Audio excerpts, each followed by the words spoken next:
Hi guys, welcome to the channel.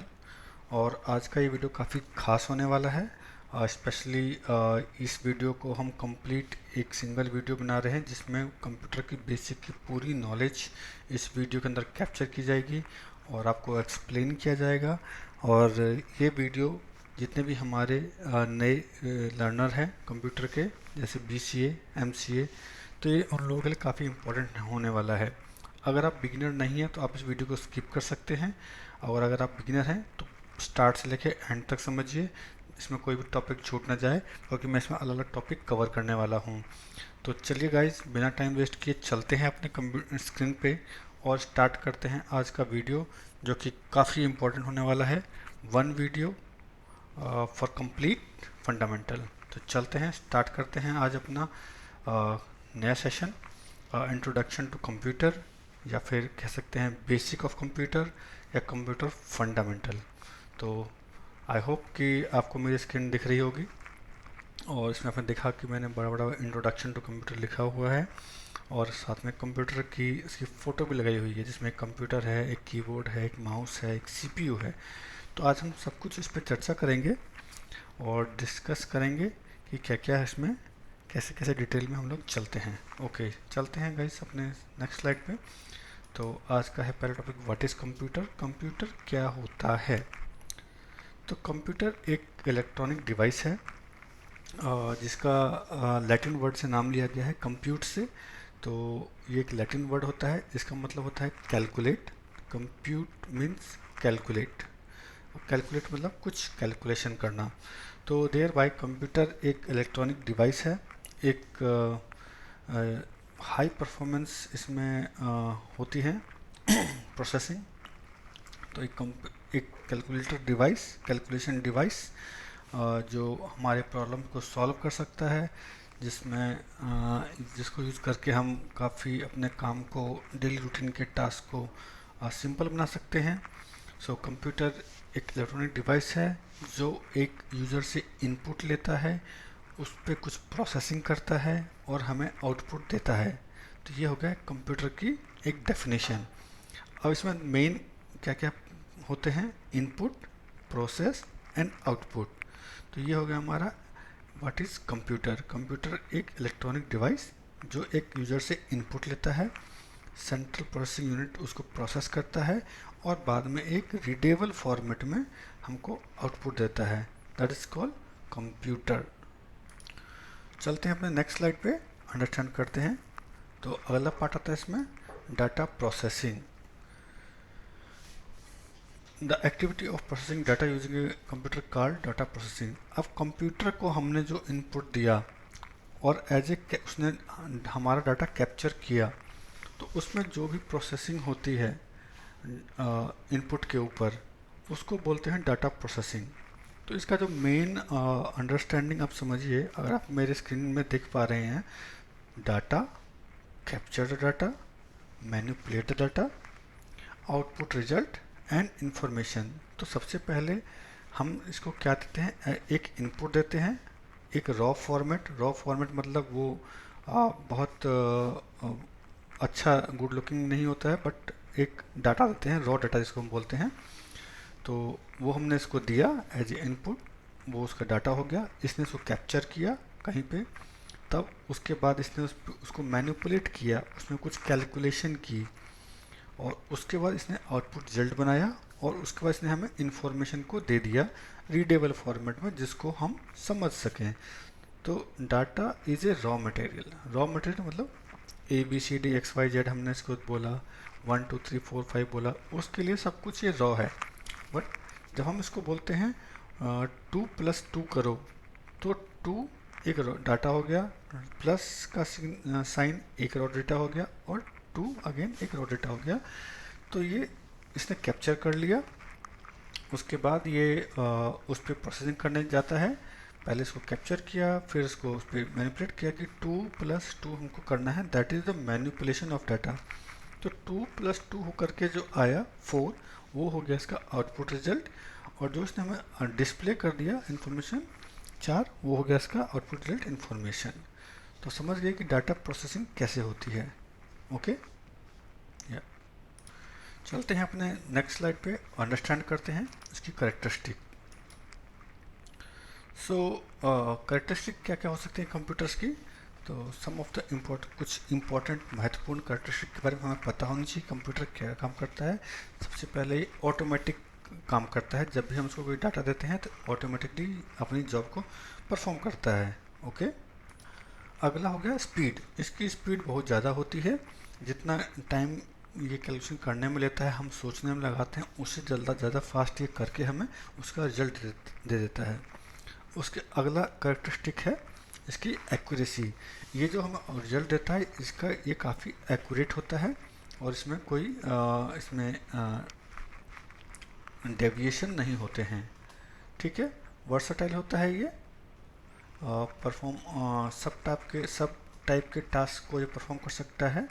और power of remembering, इसके पास काफ़ी ज़्यादा मेमोरी होती है जिसको ये अपने पास याद कर सकता है, उसको स्टोर कर सकता है।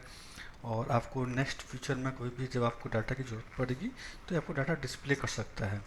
अब इसके पास ना तो कोई अपना आईक्यू होता है, ना कोई इसके पास फीलिंग होती है, क्योंकि एक मशीन है।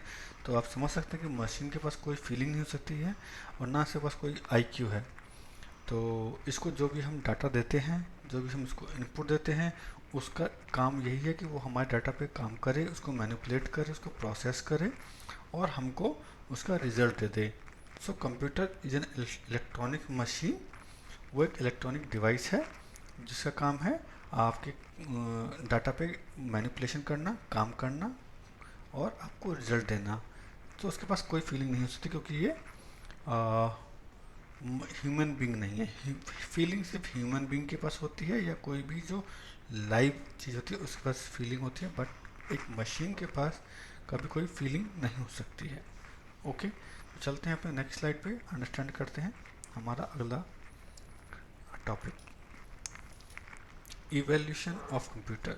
तो इवोल्यूशन ऑफ कंप्यूटर का जब भी हम बात करते हैं कि कंप्यूटर का जो इवोल्यूशन हुआ था, वो कब कब कैसे कैसे हुआ था, कैसे कैसे इसके बारे में जानते हैं हिस्ट्री। तो सबसे पहले हिस्ट्री बात करते हैं। तो जब भी कंप्यूटर का नाम हमारे सामने आता है तो सबसे पहले एक पर्सन का नेम आता है उसमें, जिसको कहते हैं चार्ल्स बेबेज। तो चार्ल्स बेबेज को हम फादर ऑफ कंप्यूटर भी कहते हैं, क्योंकि इन्हीं को सबसे पहले कंप्यूटर का जो आविष्कार किया गया था उसमें काफ़ी इनका इन्वॉल्वमेंट था।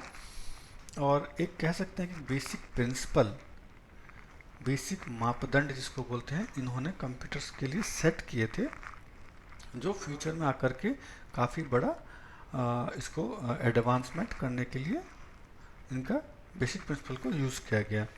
तो चार्ल्स बेबेज से पहले की बात करें तो जैसे कि चार्ल्स बेबेज जो थे 1800 कुछ 20 या 90s में इसके ऊपर काफ़ी काम कर रहे थे। बट उससे पहले अगर बात करें तो उससे पहले भी कुछ इस पर काम किया गया था। जो अदर जो साइंटिस्ट थे वो लोग काम करते थे। सबसे पहले उन्होंने एक कैलकुलेशन का डिवाइस बनाया था जो सिर्फ addition, subtraction, multiplication and division का काम करता था। वो एक कैलकुलेटर टाइप का काम करता था, जो प्लस माइनस गुना भाग ये सब करता था।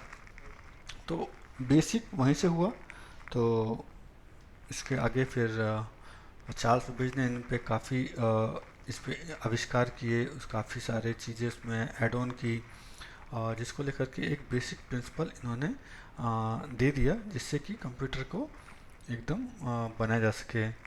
तो इसने फर्स्ट जो डिज़ाइन किया था वो डिफरेंस इंजन के नाम से बनाया था 1832 में, जो कि एक ऑटोमेटिक एनालिटिक्स इंजन था।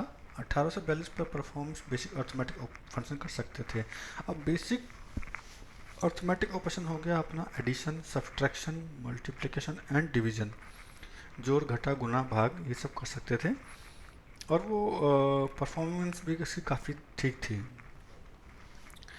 इन्होंने काफ़ी अपना एफर्ट लगाया था, काफ़ी इन्होंने इस पर टाइम दिया था, काफ़ी इस पर नॉलेज गेन की थी, ताकि इसके जो प्रिंसिपल हैं, बेसिक फंडामेंटल प्रिंसिपल, कि कंप्यूटर को कैसे हम लोग और एडवांस करें, इसे ज़्यादा से ज़्यादा काम लें, इसके लिए इन्होंने कंप्यूटर को के लिए प्रिंसिपल जो उसके मापदंड बोलते हैं वो सेट किए थे, पैमाने सेट किए थे। और जिसका आज ये फ़ायदा ये है कि आजकल हम डिजिटल, सारे कंप्यूटर डिजिटाइज हो गए हैं, डिजिटल दुनिया में आ गए हैं, और उसमें कंप्यूटर्स का एक बहुत बड़ा योगदान रहा है। ओके, तो चलते हैं अपने नेक्स्ट स्लाइड पे, अंडरस्टैंड करते हैं जो अर्ली एज कंप्यूटर थे उनमें क्या क्या था। तो स्टार्टिंग में अर्ली एज जब कंप्यूटर आए थे तो उसमें काफ़ी सारे कंप्यूटर को जो नोटिस किया गया था, जिनको एक्चुअल कंप्यूटर में लिया गया था कि हाँ ये कंप्यूटर्स हैं। सबसे पहले था मार्क वन कंप्यूटर जो 1937 से 1944 तक चला। उसके बाद एक एटनसॉफ्ट बैरी कंप्यूटर 1939 से 1942 तक चला। द ENIAC 1943 से 1946 तक, EDVAC 1946 से 1952 तक, EDSAC 1947 से 1949 तक, फिर मैनचेस्टर मार्क आई आया था 1948 में, एंड देन UNIVAC1 1951 में आया था। ये सब जो भी थे फर्स्ट जनरेशन कंप्यूटर, मतलब जो बहुत अर्ली एज में जिनको कंप्यूटर का नाम दिया गया था, और उसमें कहीं ना कहीं थोड़े बहुत साइंटिस्ट के जो नेम थे वो भी मेंशन किए थे, कुछ कीवर्ड्स उनके लिए गए थे ताकि उनको उन पर फोकस रह सके कि हाँ ये इन्होंने इस टाइम पे ये वाले आविष्कार किए थे, और इसको कंप्यूटर को आगे एडवांस करने के लिए डिफरेंट डिफरेंट जनरेशन के लिए यूज़ किया गया था। तो आपने समझ लिया कि कंप्यूटर के फादर कौन हैं, उनको चार्ल्स बेबेज बोला जाता है, जिन्होंने प्रिंसिपल सेट किया था, कंप्यूटर का आविष्कार किया था। और अर्ली एज कंप्यूटर हमारे कौन कौन से हो गए हैं, तो चलते हैं अपने नेक्स्ट स्लाइड पे। Classification of computer by data process. तो जब भी कंप्यूटर की बात करते हैं हम, उसमें डाटा प्रोसेसिंग, डाटा प्रोसेस, ये दो चीज़ें ज़रूर होती हैं। डाटा प्रोसेसिंग, डाटा प्रोसेस क्या होता है समझते हैं। The computer are divided mainly three types based on data process. तीन टाइप के कंप्यूटर को मुख्यतः रूप से माना गया है बेस्ड ऑन डाटा, जिसमें हो गए अपने एनालॉग कंप्यूटर, डिजिटल कंप्यूटर और हाइब्रिड कंप्यूटर। तो ये हो गए हमारे थ्री टाइप के computer, data process based computer. तो सबसे पहला है एनालॉग कंप्यूटर। अब एनालॉग कंप्यूटर जैसे कि नाम ही बता रहा है कि एनालॉग, कुछ सिग्नल से रिलेटेड बातें कर रहे हैं हम इसमें एनालॉग कंप्यूटर्स में। तो इसमें जो डाटा होता है वो रिप्रेजेंट करता है continuously varying voltage and operator के टाइप का। इसमें जो मेजरिंग होती है वो वोल्टेज की तरह एक कंटिन्यूसली वेरिएबल को मापा जाता है, जो इसमें काउंटिंग से रिलेटेड कुछ नहीं होता है। डाटा को कंटिन्यूसली वेरिएबल की तरह रिजल्ट में लिया जाता है। इसमें कुछ एग्जैक्टली आपको हम बोलते हैं कि 100% एक्यूरेसी नहीं होती है, क्योंकि ये वेरिएबल होता है, और वेरिएबल होता है कि होता है वो हमें 80% तक एक्यूरेसी दे, 85 तक दे, बट वो कभी 100% नहीं हो सकती है। तो ये होते हैं एनालॉग। एनालॉग मतलब वेरिएबल की फॉर्म में। अब जैसे इसका एग्जांपल अगर हम लें तो ये हो गए वोल्टमीटर, टेम्परेचर, एंड आपके जो एनालॉग डिवाइस हो गए लाइक वोल्टोमीटर, थर्मोमीटर और बोरोमीटर, जो कुछ मेज़र किया जाता है कुछ वेरिएबल्स की फॉर्म में, और ये सर्टेन कुछ परसेंटेज तक ही एक्यूरेसी होती है इनकी। इनकी एक्यूरेसी 100% तक नहीं जाती है। तो ये है हमारा एनालॉग कंप्यूटर। तो एनालॉग कंप्यूटर में अगला जो हमारा आता है वो आता है डिजिटल कंप्यूटर। ओके, तो डिजिटल कंप्यूटर जैसे नाम ही स्पेसिफाई हो रहा है, डिजिट मतलब, डिजिटल मतलब कुछ नंबर से रिलेटेड बात करेंगे इसमें हम। तो इसमें डिजिटल टेक्नोलॉजी रिप्रेजेंट होती है जो हमेशा हमेशा न्यूमेरिकल डिजिट में ही बात करते हैं इसके लिए हम। और इसमें जो एक्यूरेसी होती है वो काफ़ी सटीक होती है, और इसमें जो भी है ऑन या ऑफ, यस और नो, जीरो और वन के फॉर्म में बात करते हैं। जो जब भी डाटा को इसमें मेजरमेंट की बात आती है, जब भी डाटा को हम मेजरमेंट करते हैं या कैलकुलेट करते हैं, तो एक तरह की रिप्रेजेंटेशन होती है either yes, either no, either on और आइदर ऑफ स्टेट में। तो रिजल्ट हमेशा डिजिटल कंप्यूटर का एकदम एक्यूरेट होता है। इसमें कोई परसेंटेज 1% का भी चांस नहीं होता है कि एक्यूरेसी में कुछ कंप्रोमाइज़ किया जाए। तो इसी एक्यूरेसी को लेकर के ये काफ़ी अच्छे होते हैं। और आजकल जितने भी कंप्यूटर हो रहे हैं वो सारे के सारे डिजिटल कंप्यूटर हैं। तो नो डाउट अबाउट कि डिजिटल कंप्यूटर जो एक इनका मेजरमेंट एक quantity as a unit, as a numbers में किया जाता है, और जो हमेशा जीरो वन या ऑन ऑफ की क्वांटिटीज़ में रिप्रेजेंट होता है और आजकल इसकी एक्यूरेसी काफ़ी ज़्यादा होती है। तो चलते हैं अपने नेक्स्ट स्लाइड पे, जो हमारे क्लासिफिकेशन का of data process of computer by data process, इसमें चलते हैं हाइब्रिड कंप्यूटर्स पे। हाइब्रिड कंप्यूटर, जैसे कि हाइब्रिड का मतलब ये होता है कि दो ऐसी अलग अलग चीज़ों को मिलाकर एक चीज़ बनाना, दो डिफरेंट चीज़ों को मिला के एक अलग चीज़ बनाना, उसको बोलते हैं हम हाइब्रिड। अब जैसे कि इस हाइब्रिड कंप्यूटर्स में जो फीचर एनालॉग के थे, जो फीचर डिजिटल के थे, उनको दोनों को मिला करके एक कंप्यूटर बना के जिसको बोलते हैं हाइब्रिड कंप्यूटर। अब इसमें जो एनालॉग कंप्यूटर लिया गया था उसकी स्पीड, एनालॉग कंप्यूटर काफ़ी स्पीड होते थे, और डिजिटल कंप्यूटर की एक्यूरेसी। तो एनालॉग कंप्यूटर की जो स्पीड होती थी बहुत फास्ट होती थी कंपेयर टू डिजिटल, और पर डिजिटल की डाटा एक्यूरेसी बहुत ज़्यादा होती थी। तो इसीलिए डाटा जो प्रोसेस करता था ये हमेशा डिजिटल फॉर्म में प्रोसेस करता था। सो इसको जो रिक्वायर होती थी वो analogue and as a require होती थी, इसको इनपुट एनालॉग और कन्वर्ट करता था डिजिटल में, और ये डिजिटल टू एनालॉग में भी कन्वर्ट कर सकता था। मान लीजिए कोई इनपुट दिया हमने इसको एनालॉग की फॉर्म में, उसको प्रोसेस करके इसने हमें जो आउटपुट दिया वो दिया डिजिटल के फॉर्म में, और अगर हम चाहें तो उसको डिजिटल इनपुट दे सकते हैं और ये इसको कन्वर्ट कर सकता है एनालॉग के फॉर्म में। बट वही है कि जब भी एनालॉग की बात आती है तो एनालॉग में एक्यूरेसी 100% नहीं मिलती है, बट अगर वही डिजिटल आउटपुट की बात करें तो उसका रिजल्ट हमें 100% मिलता है। ओके, तो ये थे हमारे types of computer based on data process, जिसमें हमने लर्न किया एनालॉग कंप्यूटर, डिजिटल कंप्यूटर और हाइब्रिड कंप्यूटर। तो अगला जो हमारा स्लाइड है वो है जनरेशन ऑफ कंप्यूटर्स। तो जनरेशन ऑफ कंप्यूटर्स के बारे में हम लोग समझते हैं कि कंप्यूटर के कौन कौन से जनरेशन थे, कैसे कैसे वो आगे एडवांस उसको किया गया, क्या क्या चेंजेस उसमें किए गए और कब से कब तक इन चेंजेस को लाया गया, इसमें शामिल किया गया, क्या उनकी स्पीड थी, क्या उनकी एक्यूरेसी थी। आइए समझते हैं जनरेशन ऑफ कंप्यूटर। तो जनरेशन ऑफ कंप्यूटर्स तो उसको कहते हैं कि स्टेप बाय स्टेप जो टेक्नोलॉजी में जो इन्हांसमेंट किए गए थे बेस्ड ऑन द प्रीवियस जो वर्जन्स होते थे, उसके बेस पर जो कंप्यूटर में एडवांस किया गया था उसको आगे जो और एडवांस बनाया गया था, और तब से लेके आज तक जितने भी कंप्यूटर में चेंजेस आए उस प्रोसेस को जनरेशन ऑफ कंप्यूटर्स कहा जाता है। जैसे स्टार्टिंग में चार्ल्स बेबेज ने कुछ बनाया तो वो फर्स्ट जनरेशन में आ गया, उसके बाद और उसको देख करके आगे उसमें कुछ चेंज किए गए और उसको एडवांस बनाया गया, उसमें स्पीड बढ़ाई गई, उसमें अदर और प्रोसेस किए गए ताकि उसको मोर यूज़फुल और मोर डाटा एक्यूरेसी लेने के लिए। तो ये जो स्टेप्स टाइम टाइम पे चेंज किए गए, इसमें जो एडवांसमेंट हुआ उसको बोलते हैं जनरेशन चेंज। तो जो जनरेशन चेंज होता है वो जनरेशन चेंज और एक होता है वर्जन चेंज। तो जो वर्जन चेंज हम जिसको बोलते हैं, जैसे कि 1 साल 6 महीने 4 महीने में अगर कंप्यूटर के अंदर कोई सॉफ्टवेयर या हार्डवेयर में कुछ चेंज आता है तो उसको बोलते हैं उस प्रोडक्ट का वर्जन चेंज।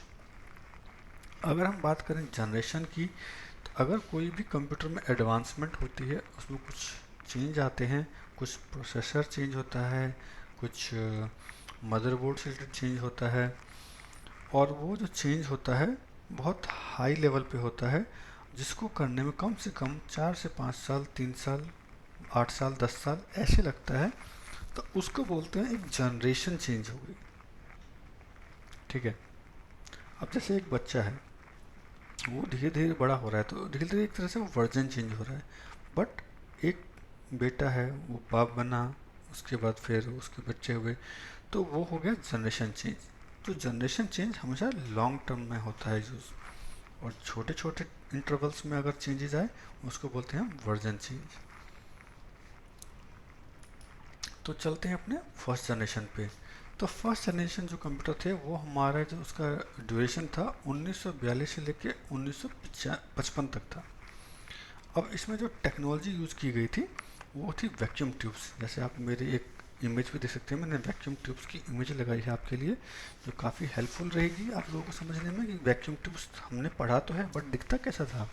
तो ये देखने के लिए हमने यहाँ पे लगाया है वैक्यूम ट्यूब्स का इमेज।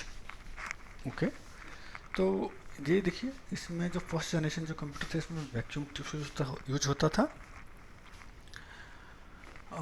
इसमें जो कैलकुलेशन होती थी वो मिली सेकेंड्स में होती थी और ये काफ़ी साइज़ में बड़े होते थे कंप्यूटर्स। फर्स्ट जनरेशन कंप्यूटर जो है साइज़ में बहुत बड़े होते थे और इनका जो रूम का साइज होता था वो काफ़ी बड़े बड़े होते थे। इनके डिज़ाइन काफ़ी कॉम्प्लेक्स थे, बड़ी बड़े इसमें पार्ट्स लगे होते थे, तो जिसकी वजह से इसका जो साइज़ था वो काफ़ी बड़ा होता था।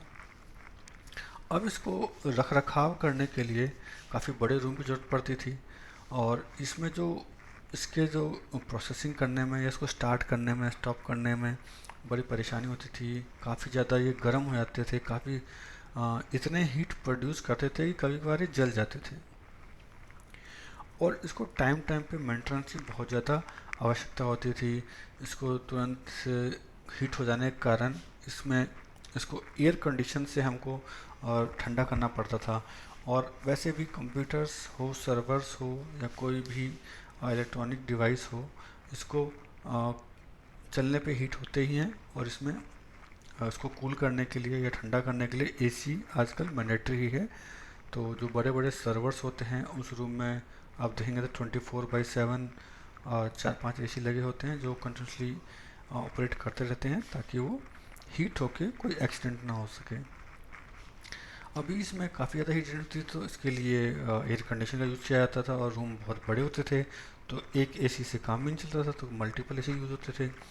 अब इसको क्या था कि इंडिविजुअली तो ठीक है इसको यूज़ करना, बट इसको कमर्शियल लेवल पे यूज़ नहीं कर सकते थे और प्रोडक्शन में डिफ़िकल्टी काफ़ी आती थी। इन कंप्यूटर्स को कमर्शलाइजेशन करने में काफ़ी कॉस्टली होते थे और इनको कॉन्फ़िगर करना बड़ा मुश्किल होता था क्योंकि इसके पार्ट्स काफ़ी बड़े बड़े थे, तो इसको मैनेज करना थोड़ा मुश्किल होता था।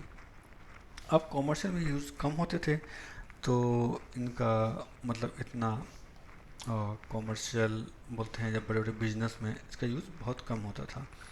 तो कुछ जो फर्स्ट जनरेशन कंप्यूटर थे तो ENIAC, EDVAC जो मैंने आपको स्टार्टिंग में इवोल्यूशन ऑफ कंप्यूटर बताया था, ये सब एग्जांपल फर्स्ट जनरेशन कंप्यूटर के थे जो एक वैक्यूम ट्यूब बेस्ड कंप्यूटर्स होते थे।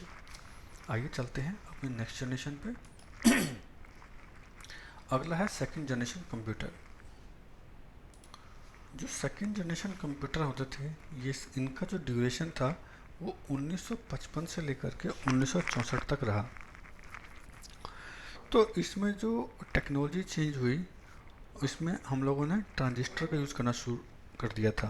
पहले हमारे फर्स्ट जनरेशन में वैक्यूम ट्यूब्स यूज़ होती थी, सेकंड जनरेशन से इसमें हमने एडवांसमेंट किया तो इसमें हम लोगों ने ट्रांजिस्टर ले आए थे। अब ट्रांजिस्टर का आप इमेज देखिए कि ट्रांजिस्टर कैसे होते थे जो हमारे second generation old age computer में यूज होते थे।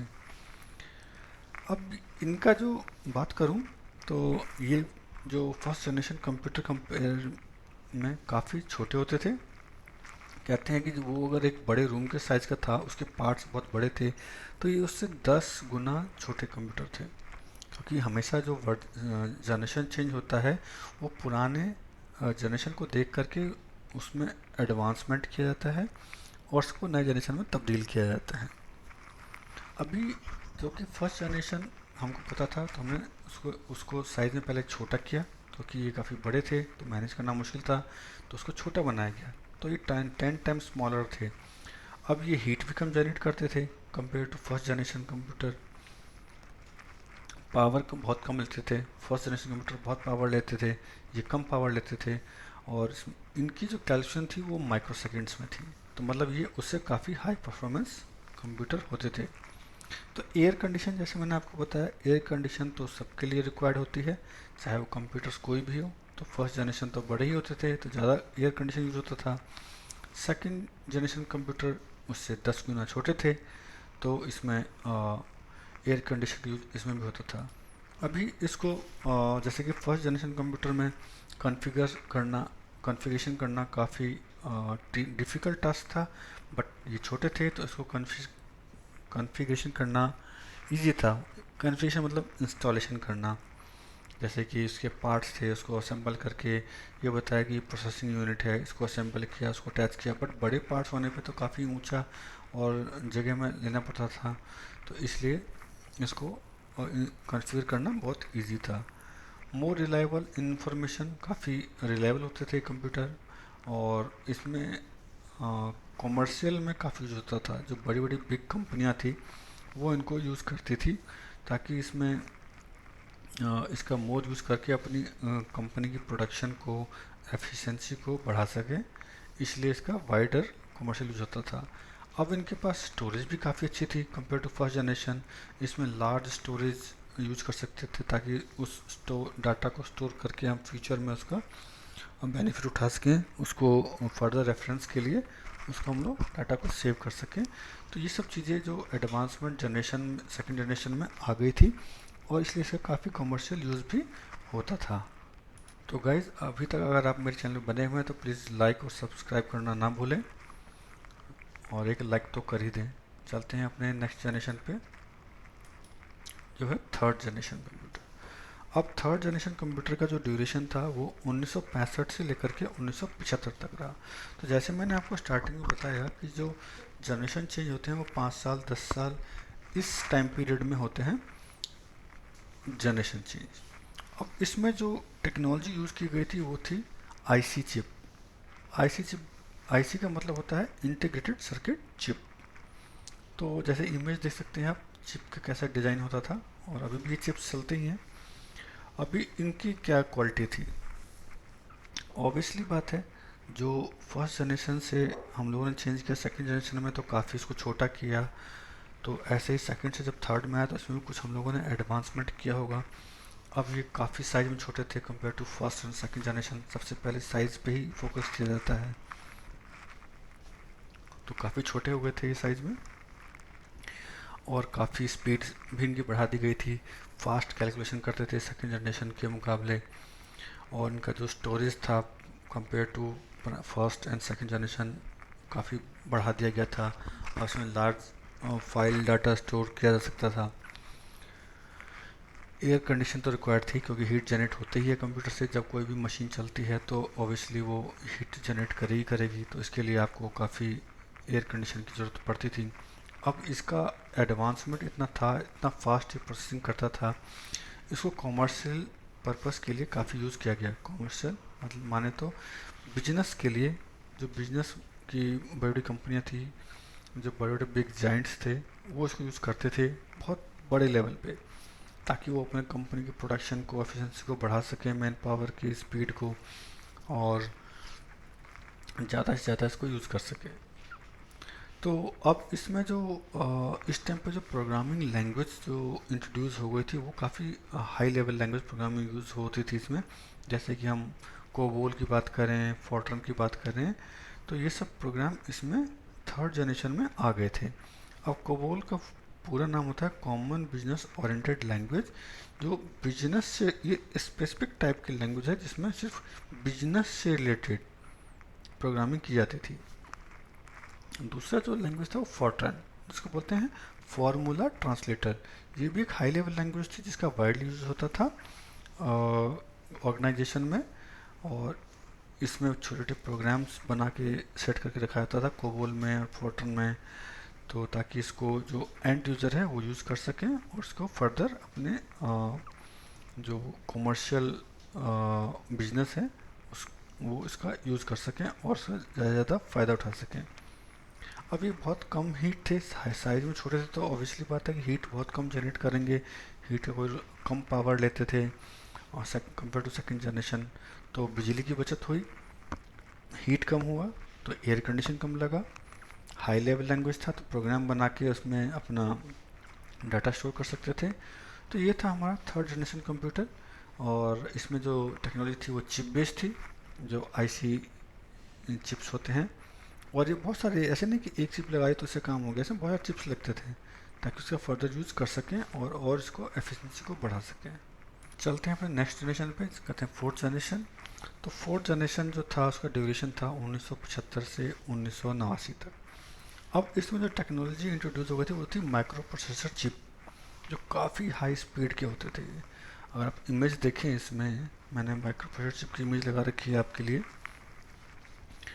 अब ये L S I and V L S I micro base chip होते थे जो बहुत छोटे साइज में होते थे, काफ़ी छोटे साइज में, और ये बहुत फास्ट प्रोसेसिंग करते थे डाटा का कंपेयर टू प्रीवियस जनरेशन। जितने भी हमने 3 जनरेशन की पढ़ाई की उसे कंपेयर टू 4 जनरेशन जो थे बहुत फास्ट होते थे। अब इनकी स्पीड काफ़ी ज़्यादा हो गई थी, हार्डवेयर मेंटेनेंस बहुत कम रिक्वायर्ड थी इसमें, क्योंकि छोटे साइज के थे तो इजीली मेंटेन किया सकता था। कंप्यूटर जो थे काफ़ी रिलायबल थे, अच्छे थे, मजबूत होते थे, और ये टोटली जो थे इसमें कोई स्पेसिफिक नहीं था कि इसको कोबोल ही चलेगा या फोर्टन चलेगा। इसमें सारी लैंग्वेज चलने लग गई थी, जैसे जावा, सी, सी प्लस प्लस, गेमिंग्स, ये सारे इसमें इंट्रोड्यूस हो गए थे। तो ये टोटली जनरल पर्पज़ के लिए थी। ऐसा नहीं था कि इसको कोई कॉमर्शियल या नॉर्मली इसको कोई भी यूज़ कर सकता था, कॉमर्शियली भी और पर्सनल कंप्यूटर भी। तो इसमें ये सारी खूबियाँ थी, और इसको काफ़ी रफ एंड टफ बनाया गया था।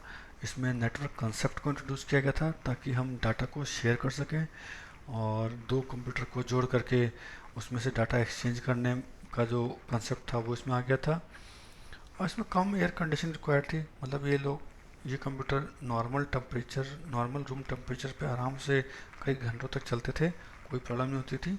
और इनका प्राइस भी कंपेयर टू बहुत कम था, कंपेयर टू अदर जनरेशन, जैसे कि third generation, second generation, fourth generation, इन सब का जो प्राइस था बहुत हाई होता था। बट जो फोर्थ जनरेशन थी साइज में छोटे थे, ज़्यादा रिलायबल थे, डिपेंडेंसी कम थी, नेटवर्क को इंट्रोड्यूस किया गया था ताकि इसमें डाटा शेयर कर सकें, एक्सचेंज कर सकें डाटा को, और काफ़ी प्राइस में कम थे ये, तो कॉस्टली कम थे, इस वजह से इसको इजी टू खरीदा जा सकता था। तो गाइस ये था फोर्थ जनरेशन कंप्यूटर। चलते हैं नेक्स्ट स्लाइड पे। अब बात करते हैं फिफ्थ जनरेशन कंप्यूटर की। तो इनका जो ड्यूरेशन था 1989 के बाद अभी तक है। अभी तक हम लोग जो काम कर रहे हैं वो फिफ्थ जनरेशन कंप्यूटर में ही कर रहे हैं। अभी जो फिफ्थ जनरेशन कंप्यूटर है वो अभी तक हम फिफ्थ जनरेशन कंप्यूटर ही यूज़ कर रहे हैं।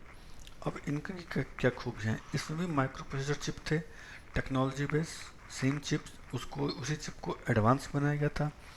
अब जो थे साइज़ में काफ़ी छोटे थे, और काफ़ी इनको हैंड में लेके घूमा जा सकता था, कुछ उसमें प्रॉब्लम नहीं था। पतले पतले 13-14 इंच के लैपटॉप्स आप मान लीजिए, और डेस्कटॉप की बात करें तो वर्क स्टेशन। तो ये हमारा था फिफ्थ जनरेशन कंप्यूटर। इसमें जो चिप यूज़ की गई थी वो ULSI चिप यूज़ की गई थी। अब इसमें जो था 100 मिलियन इलेक्ट्रॉनिक कंपोनेंट थे, 100 मिलियन, मतलब कंपोनेंट्स की बात करें तो अगर इसका डिज़ाइन देखें तो बहुत छोटे छोटे काफ़ी टीनी साइज के इलेक्ट्रॉनिक कंपोनेंट्स में लगे होते थे, जो काफ़ी हाई परफॉर्मेंस प्रोवाइड करते थे।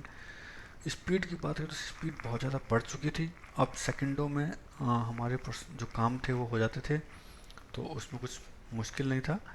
और बहुत कम पावर, अगर आप आजकल के लैपटॉप्स की बात करें तो एक 12 वोल्ट का अडेप्टर होता है, इसको लगा दीजिए, एक बार चार्ज कर लीजिए, वो चार्ज इसका मिनिमम 4 से 5 घंटे आराम से चल जाता है। तो कम पावर लेते थे। बैटरीज आ गई हैं काफ़ी हाई बैकअप वाली, वो यूज़ होती हैं इनमें, लिथियम बैटरीज वगैरह यूज़ होती है। लेस एयर कंडीशन की जरूरत पड़ती है, क्योंकि ये रूम टेम्परेचर पे भी अच्छा कई घंटों तक काम कर सकते हैं। अब इसमें सारी हाई लेवल लैंग्वेज जितनी भी हैं, C++, जावा, .NET, ये सब लैंग्वेज यूज़ कर सकते थे, प्रोग्राम बना सकते थे। और इसका जो प्राइमरी और सेकेंडरी स्टोरेज था वो काफ़ी बढ़ गया था। तो आज पहले जैसे कि इंट्रोड्यूस हुआ था हार्ड ड्राइव, मैग्नेटिक टैग, उसके बाद फ्लॉपी डिस्क, CD, DVD। तो अब ये सब चीज़ें मोस्टली ख़त्म हो गई हैं, क्योंकि ये सब फोर्थ जनरेशन थर्ड जनरेशन में यूज़ होता था। अब तो आजकल पेन ड्राइव, SSD आ गई है, सॉलिड स्टेट ड्राइव, तो जिससे कि लोडिंग काफ़ी फास्ट होती है और काफ़ी एफिशिएंसी बढ़ गई है। अब इसमें भी बहुत सारे टाइप बढ़ गए हैं, जैसे कि नॉर्मल लैपटॉप्स आ गए हैं, कुछ कॉमर्शियल लैपटॉप आ गए हैं जिनका बैकअप काफ़ी 8-10 घंटे का होता है और काफ़ी फास्ट होती हैं ये। तो ये था 5th जनरेशन कंप्यूटर। चलते हैं अपने अगली स्लाइड पे और अंडरस्टैंड करते हैं क्या है हमारा अगला टॉपिक। तो अगला टॉपिक है हमारा ब्लॉक डायग्राम ऑफ कंप्यूटर या सिंपल मॉडल ऑफ कंप्यूटर। तो किस प्रकार का ये दिखाई देता है, किस प्रकार की इसमें प्रोसेसिंग होती है, किस प्रकार का इसमें इंटरनल जो डिवाइसेस होती हैं वो यूज़ होती हैं। तो चलते हैं, इसका एक ब्लॉक डायग्राम हम लोगों ने बनाया हुआ है, उसको अंडरस्टैंड करते हैं अपने स्क्रीन पे। तो ब्लॉक डायग्राम ऑफ कंप्यूटर और सिंपल मॉडल ऑफ कंप्यूटर। तो एक सिंपल कंप्यूटर में कैसे क्या प्रोसेस होते हैं, क्या क्या डिवाइस होते हैं, क्या क्या इनपुट लेता है, क्या ये ऑपरेशन करता है, ये सब इस इमेज में हमने डाला है। जैसे कि सबसे पहले बात करें, इसमें दो टाइप के एरो मेंशन किए गए हैं, एक सॉलिड एरो और एक डॉटेड एरो। तो जो सॉलिड एरो है वो इंडिकेट करता है instruction, indicates flow of instruction and data. जो भी इंस्ट्रक्शन मूवमेंट होती है या डाटा फ्लो होता है उसको हम लोगों ने सॉलिड एरो से रिप्रेजेंट किया है। और जितने भी कंट्रोल एक्सरसाइज जो होती हैं, जो एक प्रोसेस से दूसरे प्रोसेस को जो कंट्रोल किया जाता है उसको हम लोगों ने डॉटेड में डिफाइन किया है। तो अगर आप इमेज देख पा रहे हैं तो इस इमेज में क्लियरली मेंशन है कि प्रोग्राम एंड डेटा इनपुट, जो येलो कलर की हमारी इनपुट है, जहाँ इनपुट यूनिट लिखी हुई है वो एक इनपुट यूनिट है। तो एक डिवाइस जिससे हम इनपुट देते हैं, उसके बाद एक और डिवाइस है जो हमें आउटपुट देता है। तो ये दो डिवाइस हो गई, इनपुट एंड आउटपुट। अब इनपुट एंड आउटपुट के बीच में एक तीसरा डिवाइस है जो इन दोनों के बिल्कुल बीच में है, उसको बोलते हैं सीपीयू। इसका कंप्लीट नाम है सेंट्रल प्रोसेसिंग यूनिट। इसको कहा जाता है ब्रेन ऑफ द कंप्यूटर, मतलब कंप्यूटर का दिमाग। सारा काम यही करता है, मेन काम, इसलिए इसको कंप्यूटर का ब्रेन भी कहा जाता है। अब दिमाग वाला काम इसके पास है तो सारा चीज़ यही मैनेज करता है, इसका मतलब। अब इनपुट में हमने इसको दिया कुछ डाटा कि तुम ये एज ए इनपुट लो, 5 × 5, 5 × 5 करो। अब इनपुट कैसे दिया हमने, उसका डिवाइस कौन सा है, उसका डिवाइस है कीबोर्ड। कीबोर्ड से हमने इनपुट दिया, ये इनपुट गया इसके सीधा सेंट्रल प्रोसेसिंग यूनिट में। अब सेंट्रल प्रोसेसिंग यूनिट को हमने दो भागों में डिवाइड कर रखा है। एक है स्टोरेज यूनिट, एक ब्लॉक, उसमें प्राइमरी स्टोरेज और सेकेंडरी स्टोरेज डाला हुआ है। और दूसरा भाग है इसका control unit and arithmetic logic unit, जिसको ALU भी कहते हैं। अब सबसे पहले जब इनपुट आया तो आप देखा कि इंस्ट्रक्शन जो है वो प्राइमरी स्टोरेज में गया, स्टोरेज यूनिट वाले में गया। इसमें प्राइमरी है और सेकेंडरी है। सेकेंडरी स्टोरेज जो डाटा को परमानेंट सेव करे, प्राइमरी स्टोरेज जो एट ए टाइम जैसे ही डाटा आया उसको एक कुछ टेम्परेरी मेमोरी असाइन कर देता है। ठीक है, जब वो स्टोर हो गया memory as a raw data, वो नीचे आया कंट्रोल यूनिट में। फिर कंट्रोल यूनिट ने उसको समझा और उसको बोला कि इसको अर्थमेटिक लॉजिक यूनिट के पास भेजो। हमने उसको इनपुट दिया 5 × 5, 5 × 5। इस पर आपको काम करना है। तो 5 × 5 एक रॉ डेटा हो गया। सेंट्रल प्रोसेसिंग यूनिट उसको एक्सेप्ट किया, उसने उस पर कुछ कैलकुलेशन किया। अब जब उसको कैलकुलेशन कर लिया, प्रोसेसिंग कर लिया, फिर दोबारा से उसने उसको स्टोरेज में भेजा कि भाई देखो ये हमने प्रोसेस कर लिया, इसको भी आप स्टोर कर लो। तो वो उसने प्राइमरी डिवाइस में, प्राइमरी स्टोरेज में इसको सेव कर लिया और सेकेंडरी स्टोरेज के पास भेज दिया। उसी टाइम पे आपने देखा कि एक इंस्ट्रक्शन कॉल हुई जो डॉटेड फॉर्म में है, इधर उधर डाटा को कंट्रोल कर रही है। और उसके बाद प्राइमरी स्टोरेज से निकल करके वो आउटपुट में चला गया। इसका मतलब ये है कि हमने इसको इनपुट दिया, अब जो उसने पहले स्टोरेज किया, उसके बाद प्रोसेसिंग किया, और ये सारा कुछ मैनेज कौन कर रहा है, कंट्रोल यूनिट। कंट्रोल यूनिट ही सबको इंस्ट्रक्शन दे रहा है कि भाई तुम पहले से स्टोर करो, फिर आगे ALU काम करेगा इस पर, फिर वहाँ से इनपुट लिया उसने, उसको स्टोर कराया, फिर आउटपुट को दिया। अब जो भी ये प्रक्रिया हुई बीच में, ये सारा काम किसने किया? CPU ने। इसलिए हम इसको कहते हैं ब्रेन ऑफ द कंप्यूटर, मतलब कंप्यूटर का दिमाग। फिर आउटपुट डिवाइस हुआ। आउटपुट डिवाइस में क्या आ गया हमारा? जो एक मॉनिटर बोलते हैं, जिसको हम VDU, विजुअल डिस्प्ले यूनिट, वो आउटपुट डिवाइस हो गए। अब आउटपुट डिवाइस में हो सकते हैं हमारे मॉनिटर, प्रिंटर, ये सब हमारे हो गए आउटपुट डिवाइस में। तो अपन देखा कि ये एक simple model of computer diagram जो बोल सकते हैं, जो सिंपल यूज होता है। अगर कोई आपसे बोल दे कि सर्किट डायग्राम एग्जाम में, कोई बोल दे मॉडल ऑफ कंप्यूटर, कोई बोले ब्लॉक डायग्राम कंप्यूटर, तो आप इस जो इमेज है इसको आप समझ लीजिए और इसको आप डिट्टो वहाँ पे लिख सकते हैं कि कंप्यूटर क्या काम करता है और कैसे काम करता है। तो गाइस चलते हैं अपने नेक्स्ट स्लाइड पे। तो ब्लॉक डायग्राम से कुछ फंक्शन होते हैं, इसको बोलते हैं input device, the device which are use to enter data, वो डिवाइस जिससे हम कंप्यूटर में डाटा को फीड करते हैं, उसको इंस्ट्रक्शन देते हैं, उसको ऑर्डर देते हैं कि भाई ये वाला काम करो आप। हमने आपको 5x5 बोला है, 5 गुना 5 करके हमें बताओ, ये इनपुट हो गया। अब इनपुट डिवाइस कौन कौन से होते हैं? वो होते हैं keyboard, mouse, scanner, mic, light pen. ये सब जो एग्जांपल मैंने आपको बताया, ये इनको बोलते हैं इनपुट डिवाइस। इसका फंक्शन क्या होता है?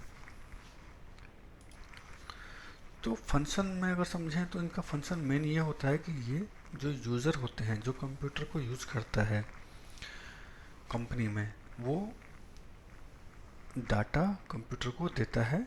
मतलब कंप्यूटर जो है एज ए इनपुट यूज़र से डाटा लेता है, accept data from the outside world. Outside world कौन हो गया? हम हो गए, जो उस कंप्यूटर को ऑपरेट कर रहा है, जो यूज़ कर रहा है। वो हमने उसको बोला 5x5, तो हमने कुछ 5 फिर इंटू फिर 5 उसको बटन से कीबोर्ड से प्रेस किया और एंटर मारा, तो उसके पास एक डाटा एक्सेप्ट हो गया, उसको बोलते हैं इनपुट देना। अब उसने क्या किया?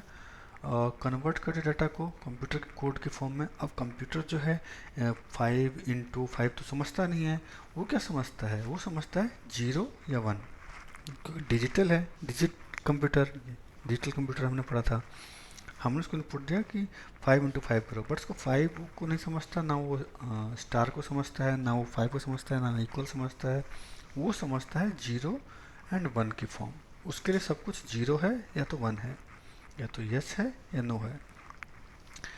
तो जैसे ही डाटा हमने इसको दिया, तो उसकी जो कंप्यूटर की जो प्रोसेसिंग यूनिट है, उसने प्रोसेस किया कि भाई ये कुछ आया है, इसको समझो और आगे प्रोसेस करो। उसको पहले कन्वर्ट करता है जिस फॉर्म में कंप्यूटर उसको समझता है, तो वो होता है 0 एंड 1।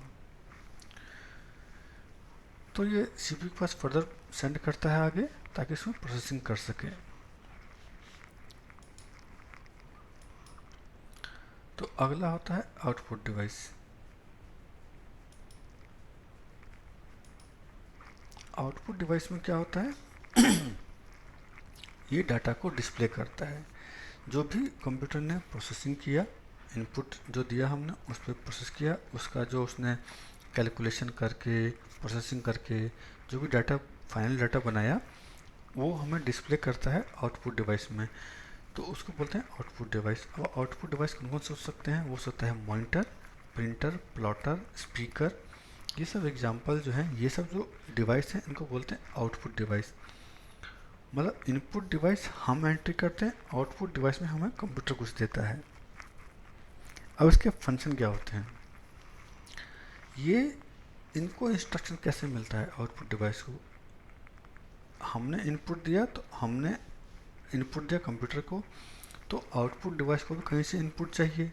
इनको इनपुट मिलता है CPU से, जैसे हमने ब्लॉक डायग्राम में समझा था, इनपुट, प्रोसेसिंग, आउटपुट। तो ये होते हैं आउटपुट डिवाइस। अभी ये एक्सेप्ट कर लिए डाटा फ्रॉम CPU से, उसको कन्वर्ट करते हैं उस फॉर्म में जिस फॉर्म में मनुष्य उस डाटा को समझ सके।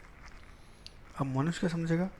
5 × 5 हमने इनपुट दिया, उसने रिजल्ट दिया 25।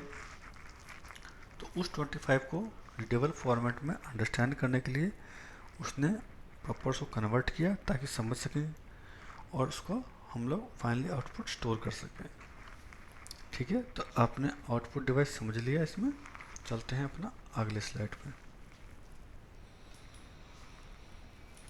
तो अगला अपना पॉइंट है जो डिस्कस करना है वो है हमारा मेमोरी यूनिट। जो मेमोरी यूनिट हम लोगों ने अभी ब्लॉक डायग्राम में देखा था। ब्लॉक डायग्राम में मेमोरी यूनिट का काफ़ी ज़्यादा यूज़ है, जो डाटा को सबसे पहले प्रोसेसिंग स्टार्ट करता है और उसको इंस्ट्रक्शन देता है कंप्यूटर के अंदर कि ये सब जो प्रोसेस हैं, जो इस पर कैलकुलेशन है, वो स्टार्ट करो। सो सेम वे रिजल्ट जो स्टोर, जैसे हम रॉ डाटा स्टोर करते हैं before processing, so after processing जो डाटा है उसको भी स्टोर किया जाता है डिस्प्ले आउटपुट डिवाइस को मैसेज सेंड करने से पहले। तो फंक्शन ऑफ मेमोरी यही हो गया, store data and instruction receive from the input device. जो भी इनपुट डिवाइस से हमने इनपुट दिया है, इंस्ट्रक्शन दिया है, वो पहले इसको स्टोर करता है, देन उसको फर्दर आगे सेंड करता है प्रोसेसिंग के लिए, एंड देन उसको रिजल्ट देने से पहले भी इसको स्टोर करता है मेमोरी में, एंड देन फाइनली जनरेट करता है सीपीयू डाटा आउटपुट डिवाइस को जनरेट करने के लिए। तो ये हो गया हमारा मेमोरी यूनिट। तो मेमोरी यूनिट का फंक्शन काफ़ी यूज़ है। जैसे ही कुछ कोई भी हम डाटा इनपुट देते हैं, ये इसको टेम्परेरी बेस पे पहले सबसे पहले इसको मेमोरी एलोकेट करता है और देन उसको स्टोर करता है तब फर्दर प्रोसेसिंग करने के लिए। ओके, तो ये है मेमोरी यूनिट। चलते हैं अपने अगले स्लाइड पे और अंडरस्टैंड करते हैं क्या है next. Arithmetic and logic unit. तो जो अर्थमेटिक एंड लॉजिक यूनिट है वो भी सीपीयू के अंदर का ही पार्ट होता है। अर्थमेटिक लॉजिक यूनिट इसको हम ALU बोलते हैं। अर्थमेटिक एंड लॉजिक यूनिट का शॉर्ट फॉर्म है ALU, जो कि एक्चुअल डाटा प्रोसेस करता है। जो भी हम इंस्ट्रक्शन देते हैं उस पर एक्चुअली वर्क करता है। अब ALU के अंदर क्या क्या काम करते हैं, इसमें बेसिकली दो टाइप के काम होते हैं। एक ये जो है हमारा अर्थमेटिकल ऑपरेशंस को प्रोसेस करता है एंड लॉजिकल ऑपरेशन को प्रोसेस करता है। अब अर्थमेटिक ऑपरेशन जो भी कैलकुलेशन हो गई हमारी, एडिशन, सब्सट्रैक्शन, मल्टीप्लिकेशन, डिवीजन, ये सब हमारी हो गई अर्थमेटिक ऑपरेशंस। जमा, घटा, गुणा, भाग, ये जो है अर्थमेटिक ऑपरेशंस हैं। अब जो लॉजिक ऑपरेशंस हैं वो क्या होते हैं, जैसे हम किसी दो नंबर को आपस में कंपेयर करते हैं, जैसे कि 5 छोटा है 6 से, या 5 बड़ा है 2 से, या 5 इक्वल 5, या 10 इक्वल 10, या greater than, less than, equal, not equal. ये जितने टाइप के जो हमारे लॉजिकल ऑपरेशन होते हैं, लॉजिकल ऑपरेटर कौन कौन से होते हैं वो हम प्रोग्रामिंग लैंग्वेज समझेंगे, बट अभी मैं बताता हूँ। जो हमारे greater than, less than, equals, not equals, ये सब जो है हमारे लॉजिकल ऑपरेशन ऑपरेटर होते हैं। तो अर्थमेटिक एंड लॉजिक यूनिट जो है वो दो फंक्शन पे काम करता है। एक अर्थमेटिक पे, कैलकुलेशन पे, और दूसरा काम करता है लॉजिकल ऑपरेशंस पे। तो ये दोनों चीज़ टेक केयर करता है arithmetic and logic unit. Okay, आगे चलते हैं, देखते हैं आगे क्या है हमारे पास। अगला है हमारे पास कंट्रोल यूनिट। अब ये बहुत बड़ा एक फंक्शन है सीपीयू के अंदर, कंट्रोल यूनिट, जिसका नाम है कंट्रोल करना, चीज़ों को इंस्ट्रक्शन सेंड करना। जितने भी कंट्रोल्स हैं, जैसे कि पहले इनपुट आया तो वहाँ से कंट्रोल इसने आगे प्रोसेस किया कि आगे कौन सी एक्टिविटी होगी। तो जैसे इसने कंट्रोल आया, इसने इंस्ट्रक्शन दिया कि भाई ठीक है सीपीयू को इंस्ट्रक्शन दो, एंड कंट्रोल किया, उसको कंट्रोल के थ्रू उसको भेजा कि हाँ इस पर ALU प्रोसेस करो, या फिर इस पर प्राइमरी स्टोरेज करो, या सेकेंडरी स्टोरेज करो। तो ये सब चीज़ें कंट्रोल करता है। इनपुट को क्या देना है, आउटपुट, इनपुट से क्या लेना है, आउटपुट को सीपीयू क्या देगा। तो ये जितने भी होते हैं ये सब कंट्रोल एक इंस्ट्रक्शन होते हैं जो कंट्रोल यूनिट मैनेज करता है कि इनपुट से जो भी आया उसको पहले प्राइमरी स्टोरेज में स्टोर किया, उसको टेम्पररी मेमोरी लोकेट की गई। तो उसको फर्दर प्रोसेस किया गया, तो उसको फिर ALU के पास भेजा गया। ALU ने अपना एडिशन, सब्ट्रैक्शन या लॉजिकल ऑपरेशंस किया, फिर उसके दोबारा से उसको सेंड किया गया स्टोर करने के लिए। फिर उसके बाद वहाँ से CPU ने जो जनरेट किया डाटा, प्रोसेस किया, उसको आउटपुट को देना है, तो वो भी कंट्रोल उसने आगे पास किया। तो ये हो गया हमारा कंट्रोल स्टेटमेंट। बेसिकली ये जो है जितने भी हमारे CPU के अंदर पार्ट्स होते हैं वो उसको इंटरनली कंट्रोल करता है, एक्सटर्नल पार्ट्स में और इंटरनल पार्ट्स में। तो ये एक कह सकते हैं कि एक प्रकार का मीडिएटर है जो हमारे इंटरनल पार्ट्स और एक्सटर्नल पार्ट्स को इंस्ट्रक्शन के द्वारा कंट्रोल करता है। ठीक, तो ये हो गया हमारा कंट्रोल यूनिट। अगला है हमारा CPU। CPU क्या है? तो ये जो है मेन जितने भी हमारे कैलकुलेशन होते हैं, सबसे पहले इसकी डेफिनेशन समझिए। इसको बोलते हैं सेंट्रल प्रोसेसिंग यूनिट। सेंट्रल मतलब बीच में, जो इनपुट एंड आउटपुट के बीच में है, इसलिए इसको सेंट्रल बोलते हैं। सारे प्रोसेसिंग यही करता है, तो इसको हम ब्रेन ऑफ द कंप्यूटर मतलब कंप्यूटर का दिमाग भी कहते हैं इसको कंप्यूटर की भाषा में। और सारे जितने भी प्रोसेसिंग होती हैं, ALU, control unit, primary storage, secondary storage, सारा कुछ जो प्रोसेसिंग होती है वो सब CPU के अंदर ही होती है। इसके अंदर बहुत सारी अलग अलग यूनिट्स होती हैं, जैसे मेन यूनिट जो होगा इसमें control unit and ALU unit, जो हमने ब्लॉक डायग्राम में समझा भी था कि इसमें CPU के अंदर दो पार्टों में डिवाइड किया था। एक हमने स्टोरेज में डिवाइड किया था जिसमें प्राइमरी स्टोरेज, सेकेंडरी स्टोरेज था। दूसरा था ALU एंड कंट्रोल यूनिट। तो ALU काम था अर्थमेटिक ऑपरेशंस और लॉजिक ऑपरेशन करने के लिए, और कंट्रोल यूनिट का काम था इंस्ट्रक्शन को कंट्रोल करने के लिए कि इनपुट से क्या आया है और CPU में क्या प्रोसेस करना है, ALU को आगे क्या भेजना है, आउटपुट को क्या क्या इंस्ट्रक्शन देने हैं। तो ये हो गया CPU का मेन काम। चलते हैं अपने अगले स्लाइड पे और देखते हैं क्या है हमारे पास अगले पॉइंट में। आगे है हमारे पास इनपुट डिवाइस। अगर इनपुट डिवाइस की बात करें तो ये एक कंप्यूटर का पार्ट है जो इनपुट डिवाइस। अब इनपुट डिवाइस में क्या क्या होते हैं, जैसे कि आपने स्क्रीन में अगर देख पा रहे हैं, तो उसमें जो मैंने डिवाइसेस लगा रखे हैं उसमें हो गया keyboard, scanner, joystick, mouse, light pen, webcam, microphones. ये सब हो गए हमारे इनपुट डिवाइस जिससे कंप्यूटर को इनपुट मिलता है। जिस भी डिवाइस से कंप्यूटर को इनपुट मिलता है फर्दर प्रोसेसिंग करने के लिए, उसको हम इनपुट डिवाइस कहते हैं। चलते हैं अपने स्लाइड पे अंडरस्टैंड करते हैं व्हाट इज इनपुट डिवाइस। तो इनपुट डिवाइस वो डिवाइस होते हैं जो कंप्यूटर को डाटा देता है, एंटर करता है डाटा कंप्यूटर सिस्टम में as a input, as a raw data, और जिस पे फर्दर कंप्यूटर प्रोसेसिंग करता है। तो ये होते हैं इनपुट डिवाइस।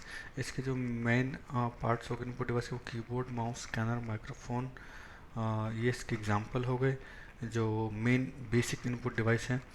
लेकिन सबसे ज़्यादा अगर हम बात करें, सबसे ज़्यादा यूज़ होने वाले इनपुट डिवाइस होते हैं कीबोर्ड, माउस, कह सकते हैं वेबकैम और माइक्रोफोन, स्कैनर, ये सब मेजरली यूज़ होते हैं। फंक्शन क्या होते हैं इसके? अगर फंक्शन की बात करें तो ये डाटा एक्सेप्ट करता है फ्रॉम यूज़र और इसको आउटसाइड वर्ल्ड मतलब कंप्यूटर के जो दुनिया से बाहर है, जैसे कि ह्यूमन बीइंग है, यूज़र है, ये सारे जो हैं आपका इनपुट डिवाइस में काउंट होते हैं। तो जैसे ही डाटा एक्सेप्ट किया गया फ्रॉम यूज़र, तो वो क्या करता है, डाटा को पहले कन्वर्ट करता है जिस भाषा में कंप्यूटर जो है उसको समझता है।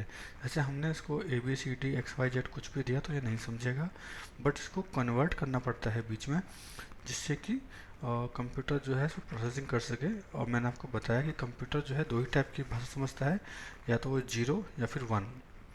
अब जो भी ये भाषा होती हैं इसमें इसको कन्वर्जन लगता है, ABCD को कन्वर्ट करता है, जो कि मशीन या जो पर्टिकुलर प्रोग्राम्स होते हैं वो उसको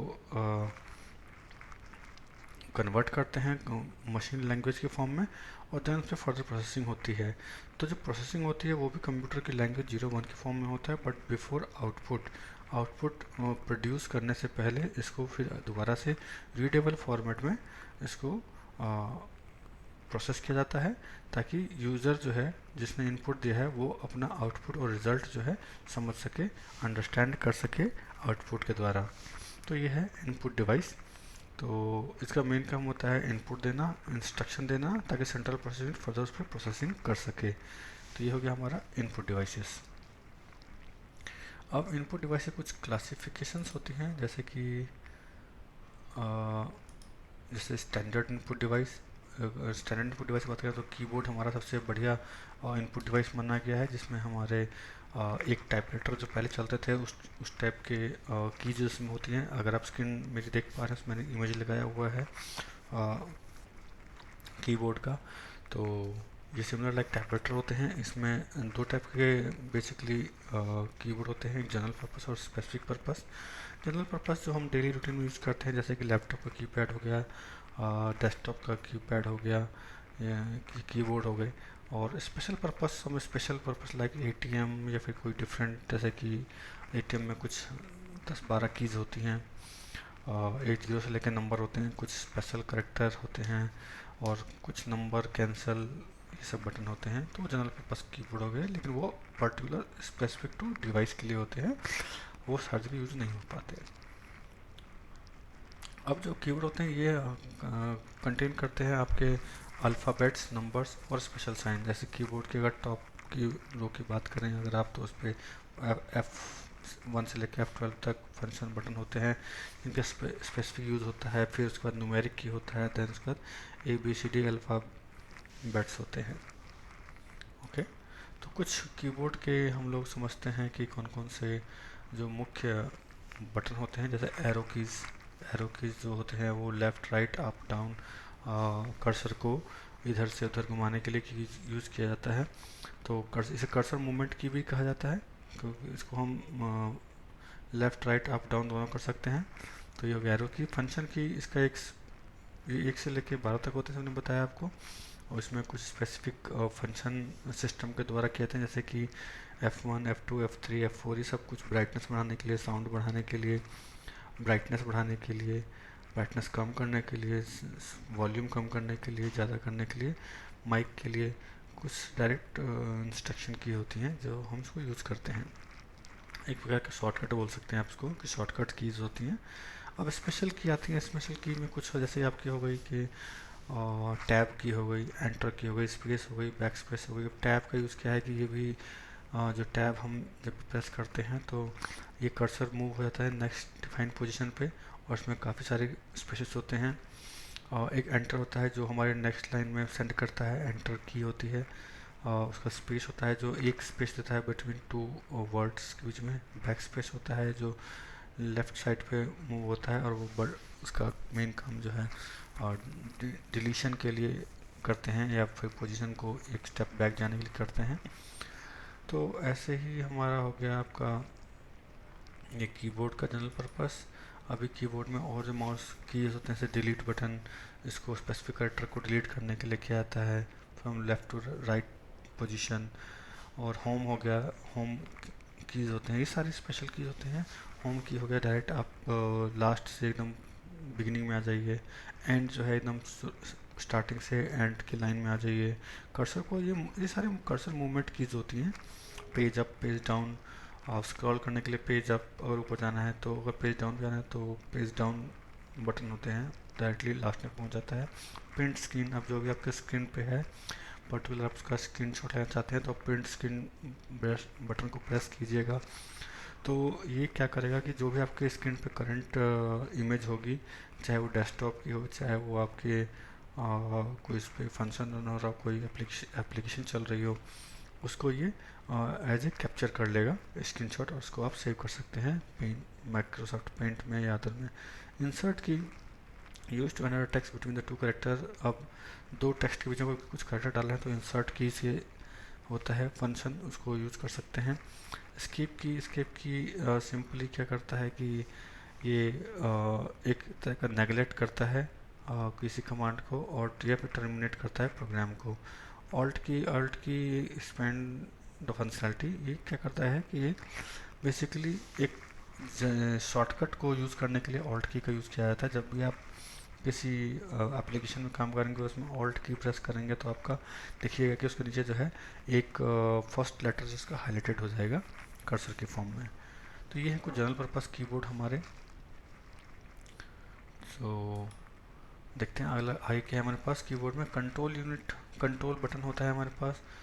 बेसिकली ये भी एक शॉर्टकट का काम करता है। अगर हम कंट्रोल प्लस अदर बटन्स की कॉम्बिनेशन को यूज़ करें तो ये कुछ ना कुछ जैसे कि लास्ट में जाना, पेज पे अप पे आना, कुछ अदर फंक्शन यूज होते हैं। नम लॉक जैसे कि न्यूमेरिक जो हमारी कीज़ होती हैं बड़े कीबोर्ड में उसको लॉक अनलॉक करने के लिए। कैप्स लॉक जो होती हैं वो कैपिटल लेटर और स्मॉल लेटर जो हमारे वर्ड्स होते हैं उनको यूज़ करने के लिए बेसिकली किया जाता है।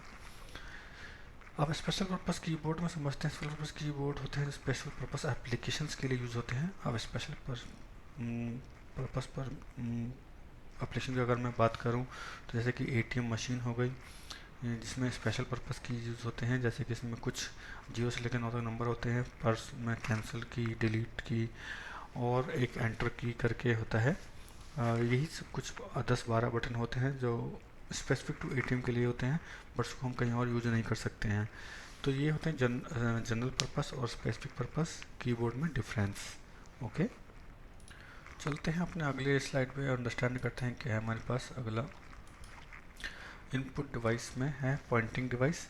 तो पॉइंटिंग डिवाइस ये भी एक प्रकार के इनपुट डिवाइस ही होते हैं। अगर आप इमेज में देखें तो पॉइंटिंग डिवाइस में से एक माउस है जो एक कर्सर को पॉइंट करता है। कहीं पे ले आते हैं हम उसको स्क्रॉल करके और उस पर्टिकुलर एप्लीकेशन को हम लोग सेलेक्ट कर सकते हैं, ओपन कर सकते हैं। तो पॉइंट करता है ये बेसिकली। पॉइंटिंग डिवाइस मतलब पॉइंट करना किसी चीज़ को। स्टाइलस पेन है और ट्रैक बॉल है, बीच में देख रहे हैं आपकी एक पॉइंटिंग स्टिक है। ये सब जो है हमारे पॉइंटिंग डिवाइस हैं। आइए समझते हैं पॉइंटिंग डिवाइस में फर्दर क्या है हमारे पास। A device use to control the movement of the pointer और कर्सर ऑन द स्क्रीन। एक ऐसा डिवाइस जो हमारे कंप्यूटर के कर्सर को कंट्रोल करता है ऑन स्क्रीन, इसे हम पॉइंटिंग डिवाइस कहते हैं। अगर डेफिनेशन की बात करें तो सबसे पहला फॉरमोस्ट जो पॉइंटिंग डिवाइस है उसे हम कहते हैं माउस। एक इमेज देख सकते हैं आप, ये माउस का इमेज है। ये बहुत छोटा हैंड होल्ड डिवाइस है जो जनरली हम उसको यूज़ करते हैं एप्लीकेशन को पॉइंट करने के लिए, कुछ खोलने के लिए, प्रिंटिंग करने के लिए। इसमें 3 टाइप की कीज होती हैं। लेफ़्ट की, सेंट्रल में एक ट्रैक बॉल होता है और राइट क्लिक बटन होते हैं। जो राइट क्लिक होता है वो एक किसी एप्लीकेशन की जनरेट करता है इसकी मेन्यू को, और जो फर्स्ट कर्सर होता है वो किसी भी एप्लीकेशन या उसको हाईलाइट करने के लिए यूज होता है। अब ये डिपेंड होता है ऑन एप्लीकेशन और टेक्स्ट और graphics cursor as per change. तो माउस का डिवाइस, माउस एक पॉइंटिंग डिवाइस है और उसका यूज़ आजकल वाइडली होता है क्योंकि हम पहले माउस नहीं था। मुझे याद है 1995 से पहले माउस नहीं होते थे। 1995 में जब माउस इंट्रोड्यूस हुआ था तो काफ़ी लोगों को हेल्पफुल हुई, काफ़ी फास्ट काम करने लगे। आप जिस किसी एप्लीकेशन के पास हमें टैब प्रेस कर करके जाना पड़ता था वो हम डायरेक्टली माउस की सहायता से पॉइंट करके वहाँ पे जा सकते थे, और जो काफ़ी हेल्पफुल और यूज़र के इनपुट को काफ़ी फास्ट कर दिया इसने। अगला पॉइंटिंग डिवाइस है ट्रैक बॉल। ट्रैक बॉल एक प्रकार का पॉइंटिंग डिवाइस है जिसमें एक बीच में बॉल होती है और दोनों साइड से क्लिक इवेंट्स होते हैं। और स्क्रॉल, ट्रैक बॉल को हम स्क्रॉल करेंगे तो कर्सर अपनी पोजीशन चेंज करता रहेगा। और क्लिक्स हमारे वही होते हैं इवेंट्स सिमिलर लाइक माउस। जो लेफ़्ट क्लिक होता है वो एप्लीकेशन या किसी आइकन को हाईलाइट करने के लिए यूज़ होता है। जो राइट क्लिक होता है वो उसकी कॉन्टेक्स्ट मेन्यू को डिस्प्ले करता है। और ये इसका एडवांटेज अगर बात करें तो ट्रैक बॉल वगैरह जो बेसिकली जो यूज होते हैं हमारे, ये ज़्यादातर अपने जो ग्राफिक्स वगैरह जो होते हैं उसमें काफ़ी यूज होता है। और इसका जो मेजरली यूज जो होता है जैसे कि आप कह सकते हैं इसका मतलब जो हमारे graphics control CAD CAM system होते हैं इसमें बॉल के साथ ट्रैक करके इसको यूज़ किया जाता है। कॉमनली यूज ये 2 टाइप के होते हैं, a ball and a square type के, जिसमें ट्रैक बॉल को फिंगर की सहायता से इसको स्क्रॉल किया जाता है, घुमाया जाता है, और कर्सर की मूवमेंट और पोजीशन को हम लोग कंट्रोल करते हैं। एडवांटेज क्या क्या है इसके, ये लेस स्पेस लेता है और लेस आर्म मूवमेंट होती है, माउस की तरह ज़्यादा आर्म को हिलाना नहीं पड़ता है, बट ट्रैक बॉल में सिंपली बॉल को स्क्रॉल करते रहिए और कर्सर पोजीशन पे चेंज होता रहेगा। ठीक है, आगे चलते हैं जॉयस्टिक पे। ये भी एक इनपुट डिवाइस है, बट इसको हम पॉइंटिंग डिवाइस के कैटेगरी में डालते हैं। तो जॉयस्टिक भी एक काफ़ी अच्छा इनपुट डिवाइस है। ये सेम प्रिंसिपल जो हमारा ट्रैक बॉल होता है उस पर प्रिंसिपल काम करता है। इसमें एक स्पेरिकल बॉल होती है जिसके ऊपर एक स्टिक लगी होती है, और इसमें दो बटन होते हैं, लेफ़्ट एंड राइट, बैकवर्ड। इसको जो हम मूवमेंट दे सकते हैं वो left right up and down कर सकते हैं। और एक जॉयस्टिक सिमिलर टू माउस होता है, और इसमें भी कर्सर होते हैं और मूवमेंट इसकी भी होती रहती है माउस की तरह ही। अब इसका जो ट्रैक पॉइंटिंग डिवाइस का अगर मैक्सिमम आप यूज़ करें तो देखेंगे हम इसको एयरक्राफ्ट में काफ़ी यूज़ हुआ जाता है। मोटराइज जो व्हील चेयर होती हैं हमारे डिसेबल मेंस के लिए, वुमेंस के लिए, उसमें इसका काफ़ी यूज़ किया जाता है। माइक्रोस्कोप में काफ़ी यूज़ किया जाता है। Submarine, security cameras, video games में इस जॉयस्टिक काफ़ी यूज़ होता है। एडवांटेज इसका यह है कि ये बहुत इजी टू यूज़ है, इसको सीखना कोई मुश्किल नहीं है, बहुत आराम से सीख सकते हैं, और बहुत इसका कॉस्ट भी काफ़ी कम होता है। तो ये थी जॉयस्टिक। अगर आपको डिटेल में समझना हो तो मेरी सेपरेट वीडियो है डिटेल में फॉर ईच पॉइंटिंग डिवाइस, आप उसमें जाकर देख सकते हैं। लिंक मैं वीडियो का डिस्क्रिप्शन में डाल दूँगा। अगला होता है पॉइंटिंग डिवाइस लाइटमैन। अभी लाइटमैन ये भी इनपुट डिवाइस है। अभी इसका भी आजकल काफ़ी यूज़ होने लग गया है। जैसे कि कोई भी हमारा जो टच स्क्रीन, कोई स्क्रीन पे जाकर के सीधा हम उस पर राइट कर सकते हैं, सिग्नेचर कर सकते हैं। तो ये होती है हमारी लाइटमैन। और जो भी हमारी स्क्रीन होती है उस पर जाकर के हम कुछ भी ड्रॉ कर सकते हैं, कुछ भी इमेज बना सकते हैं। कोई भी एक इसका यूज़ है बेसिकली जो ग्राफिक्स वाले लोग होते हैं, जिनको कोई डिज़ाइन बनाना है, कोई आर्किटेक्ट हो गया, कोई कैड कंप्यूटर एडेड डिज़ाइनिंग वाले लोग हो गए, उस टाइप के प्रोफेशनल में, फैशन डिज़ाइनर, इस सब में काफ़ी यूज़ होता है इसका। ये लेस एक्सपेंसिव होते हैं,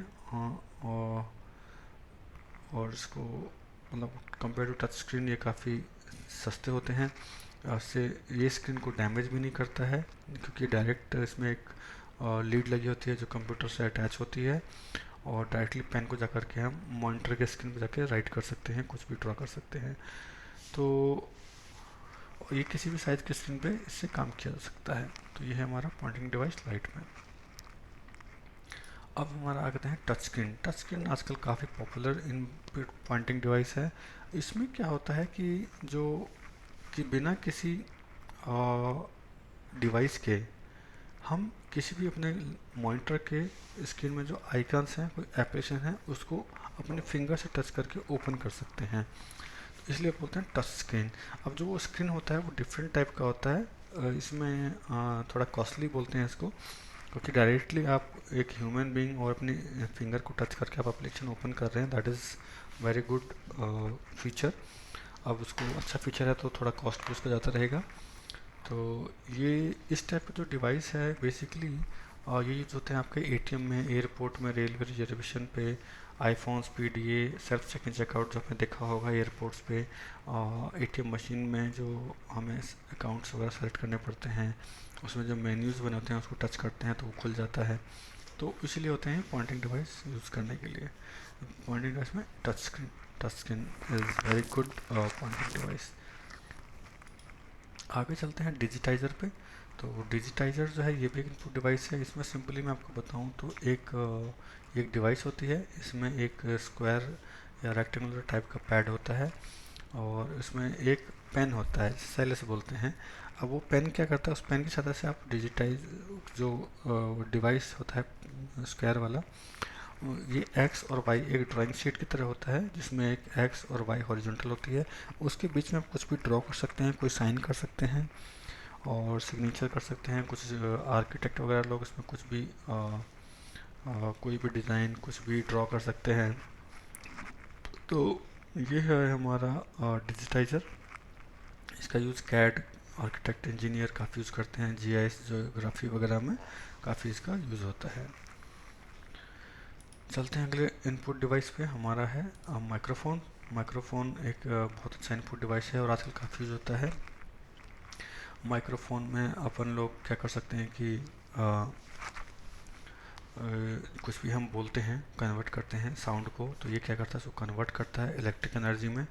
तो और ये फर्दर उसको कंप्यूटर में प्रोसेसिंग करता है। प्रोसेसिंग करने के बाद इसको कन्वर्ट करता है कंप्यूटर की लैंग्वेज में, ताकि हम ऑडियो सिग्नल में कन्वर्ट करके आपस में दो लोग बात कर सकते हैं। अब माइक्रोफोन का थोड़ा सा अगर समझें, इसमें क्या होता है कि इसमें एक डायफ्राम होता है जो एक मेटल्स होते हैं, इसमें कुछ पेपर, प्लास्टिक, एल्युमिनियम, जब भी हम कुछ बोलते हैं इस मटेरियल के आगे तो ये वाइब्रेट होना शुरू होता है। वाइब्रेट होता है जिसकी वाइब्रेशन की वजह से जो दूसरे उसमें कुछ अदर कंपोनेंट्स होते हैं वो भी वाइब्रेट होना शुरू करते हैं, और ये कन्वर्ट करता है इसको इलेक्ट्रिक करंट में, which is become a audio signal. तो एक कंपन के द्वारा, वाइब्रेशन के द्वारा एक ऑडियो सिग्नल जनरेट होता है, कन्वर्ट करने के बाद इलेक्ट्रिक को, करंट को, जिससे सिग्नल के फॉर्म में प्रोड्यूस होता है। अब इसके भी दो टाइप्स बोले गए हैं, एक नॉर्मली माइक्रोफोन्स होते हैं और एक स्पेशल पर्पस होते हैं। तो ठीक है, इसका एक डिटेल वीडियो है, आप उस पर जाके समझ सकते हैं, कुछ इसमें ज़्यादा वो नहीं है। आजकल सारे कुछ इनबिल्ट होते हैं ये चीज़ें, कुछ माइक्रोफोन्स हम एडिशनल यूज़ करते हैं, कुछ आउट ऑफ द सिस्टम भी आते हैं, इनबिल्ट सिस्टम जिसको हम बोलते हैं। तो यस, आगे चलते हैं अपना वेबकैम। वेबकैम भी एक इनपुट डिवाइस है, और जो इमेज के लिए, इमेज को कैप्चर करने के लिए, मोशन को कैप्चर करने के लिए यूज होता है। आजकल ये ज़्यादातर लैपटॉप में इनबिल्ट होते हैं, और या हम चाहें तो एक एडिशनल वेबकैम भी लेकर के उसको केबल इसमें अटैच कर देते हैं कंप्यूटर में।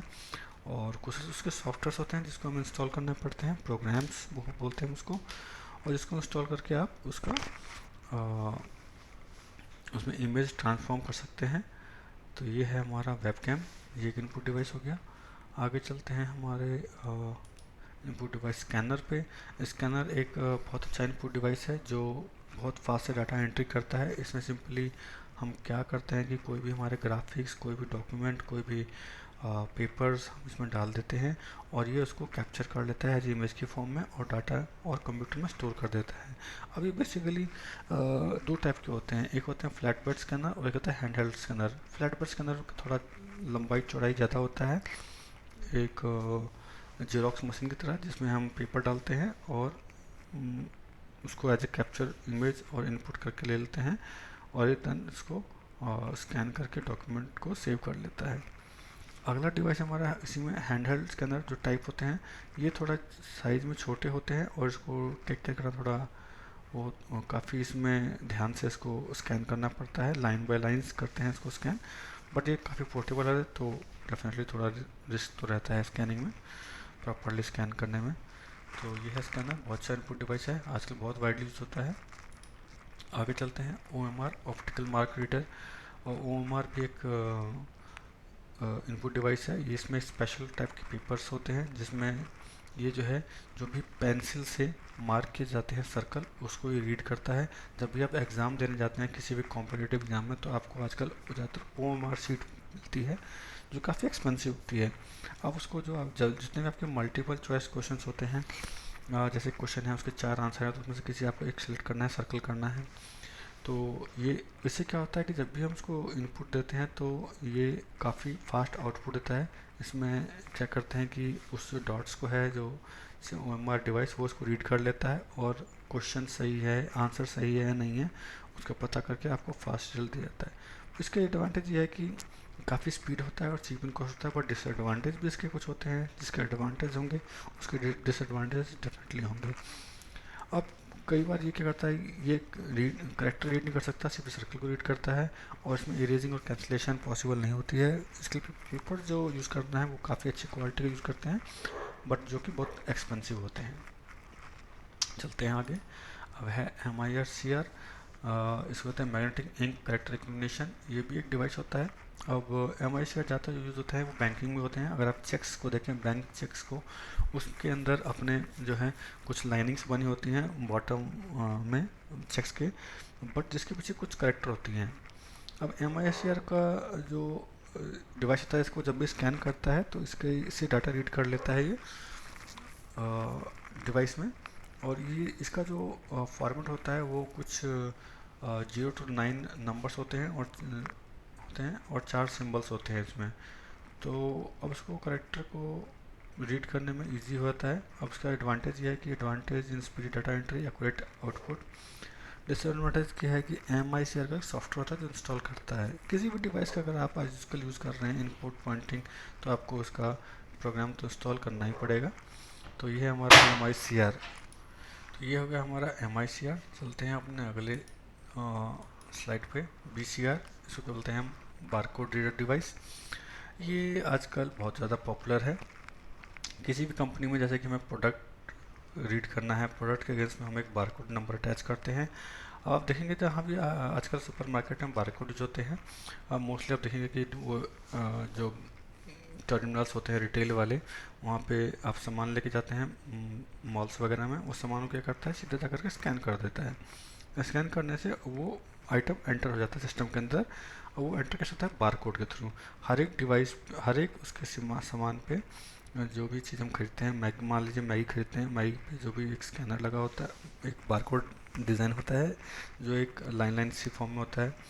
अब उसको स्कैन करते हैं, स्कैन करते हैं वो क्या करता है, उसके पीछे कुछ अल्फ़ा न्यूमेरिक नंबर्स होते हैं उस बारकोड के पीछे जो हमें दिखाई नहीं देते। बेसिकली हमें लाइन दिखाई देते हैं। तो उस जो करेक्टर होते हैं बारकोड लाइन के पीछे, उसको हम डायरेक्ट रीडिंग कर सकते हैं। तो उसके लिए डिवाइस होते हैं। अभी डिवाइस क्या करता है, उस पर अपने लेज़र बीम को फेंकता है। लेज़र बीम के संपर्क में आने पे ये उसके जो यूनिक जो नंबर्स होते हैं उसको रीड कर लेता है और उसके बेस पे जो भी आइटम अटैच है उसको सिस्टम में डाल देता है। तो ये हो गए बारकोड रीडर। इसका भी सॉफ्टवेयर होता है जो हमको इंस्टॉल करना पड़ता है।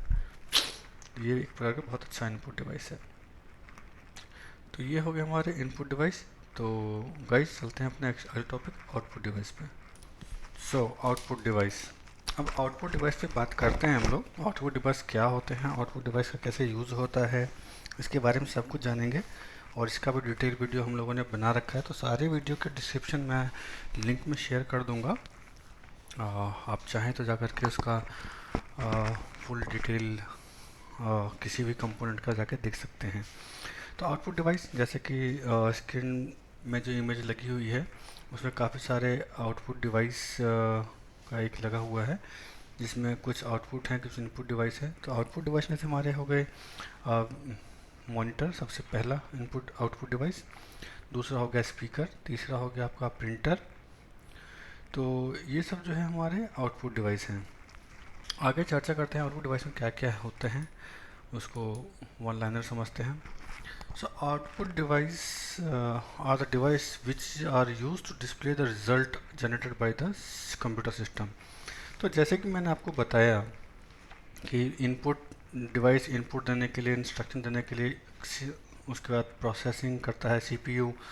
प्रोसेसिंग करने के बाद जो फाइनल रिजल्ट होता है उसको भी तो किसी डिवाइस के थ्रू ही हम लोग देखेंगे, चेक करेंगे।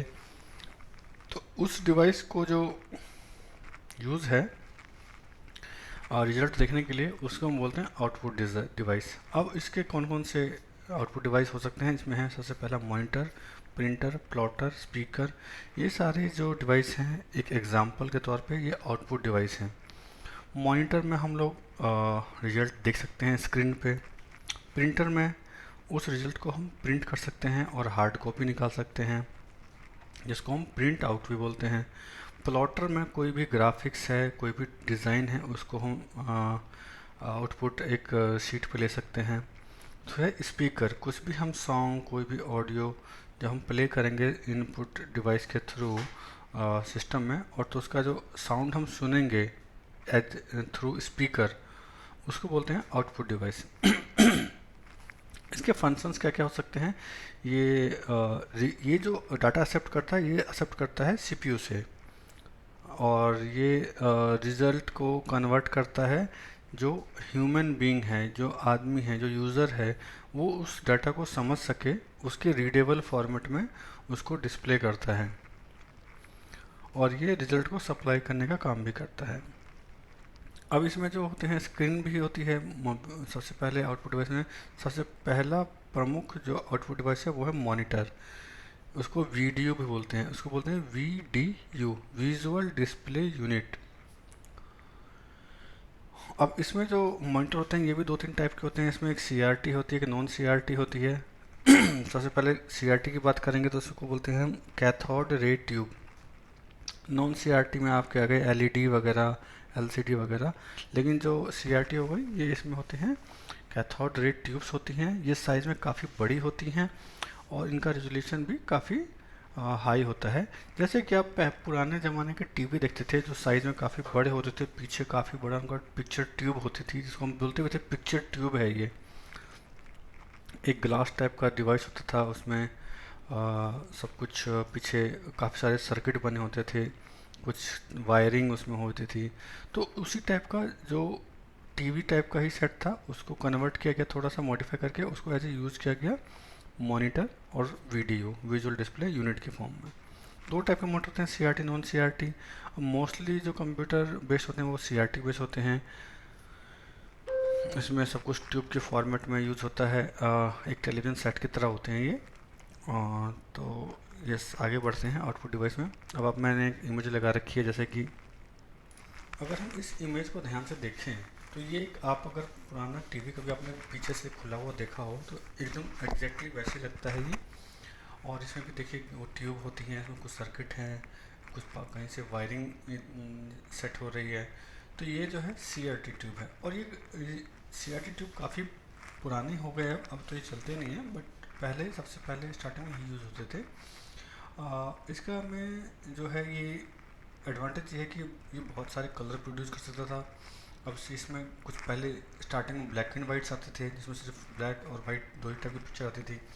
अब जो है इसमें कलर्स, बहुत सारे कलर्स हो जाते थे। इसका जो एग्जांपल है LCD, plasma, high contrast ratio में यूज़ होता है। डिसएडवांटेज का ये है कि हाई पावर कंज्यूम करता है, इसमें बिजली बहुत ज़्यादा कंज्यूम होती है और काफ़ी भारी होते हैं, इसको कैरी करना इजी भी नहीं है और उसके लिए स्पेस काफ़ी रिक्वायर्ड होती है। मतलब उसको एक पूरा प्रॉपर साइज़ को होना चाहिए होता है जहाँ पे हम उसको रख सकें। कंपेयर टू आज के जो LCD या LED या OLED वगैरह होते हैं वो काफ़ी थिन साइज़ के होते हैं, पतले होते हैं, दीवार पे हैंग कर सकते हैं उनको वॉल माउंट की सहायता से। तो ये हो गया हमारा आउटपुट डिवाइस। अब आउटपुट डिवाइस में हम बात कर सकते हैं स्पीकर की। स्पीकर में हम कुछ भी सॉन्ग बजा सकते हैं, उसका आउटपुट साउंड सुन सकते हैं। प्रिंटर में हो गए हमारे, जैसे कि हम कुछ भी हमने डाटा एक्सट्रैक्ट किया उसको हम चाहें तो मॉनिटर से प्रिंट कमांड दे करके प्रिंटर में प्रिंट आउट ले सकते हैं। उसका उसका हो गया हमारा प्लॉटर का कोई भी ग्राफिक्स 2D 3D, उसको हम ग्राफिक्स को डिज़ाइन कैड कैम में जो होता है उसके लिए हम उसको प्रिंट कर सकते हैं। तो ये हो गया हमारे आउटपुट डिवाइस। अब अगला जो हमारा टॉपिक है वो है डाटा स्टोरेज। ये मेरे ख्याल से लास्ट पार्ट होगा इसका। डाटा स्टोरेज जैसे नाम ही सजेस्ट करता है कि डाटा को स्टोर करने से रिलेटेड कुछ है। तो आप इमेज देख सकते हैं कैसे मैंने सर्वर्स और रैक्स के वो इमेज लगा रखी है। इसमें बड़े बड़े हार्ड ड्राइव्स SSD इंस्टॉल होती है जो डाटा को स्टोर करने का काम करता है। तो डाटा स्टोरेज के ऊपर भी मैं एक सेपरेट वीडियो बनाऊंगा और उसका लिंक आपको इस डिस्क्रिप्शन में अपडेट कर दूंगा ताकि आपको डाटा स्टोरेज के बारे में पूरी जानकारी मिल सके। प्राइमरी स्टोरेज क्या होता है, डाटा स्टोरेज क्या होती है, ये सब चीज़ें होंगी उसमें। आइए थोड़ा बेस समझते हैं इसका, डाटा स्टोरेज का। तो सीक्वेंशियल एक्सेस स्टोरेज बोलते हैं इसको। जैसे कि डाटा को हम पहले सीक्वेंस में स्टोर करते जाते हैं और मोस्ट पॉपुलर हो गए हैं आजकल ये मीडियम स्टोरेज, लार्ज स्टोरेज, सब टाइप के स्टोरेज में आ गए हैं। और इसमें जो स्टार्टिंग में जो होते थे वो प्लास्टिक रिबन के फॉर्म में, जो 1.5 इंच या आधे इंच के जो रिबन्स होते थे उसमें डाटा को स्टोर किया जाता था, जिसकी लंबाई करीब आप 50 से लेकर 2400 फीट लॉन्ग होती थी। और इसमें कुछ मैग्नेटाइजेबल कोटेड होती थी जो इसमें रिकॉर्डिंग की जाती थी। इसमें मैग्नेटिक टैप एक इसका बहुत बड़ा एग्जांपल है जिसमें डाटा स्टोर किया जाता था। और आपने पुरानी कभी कैसेट्स देखी हों,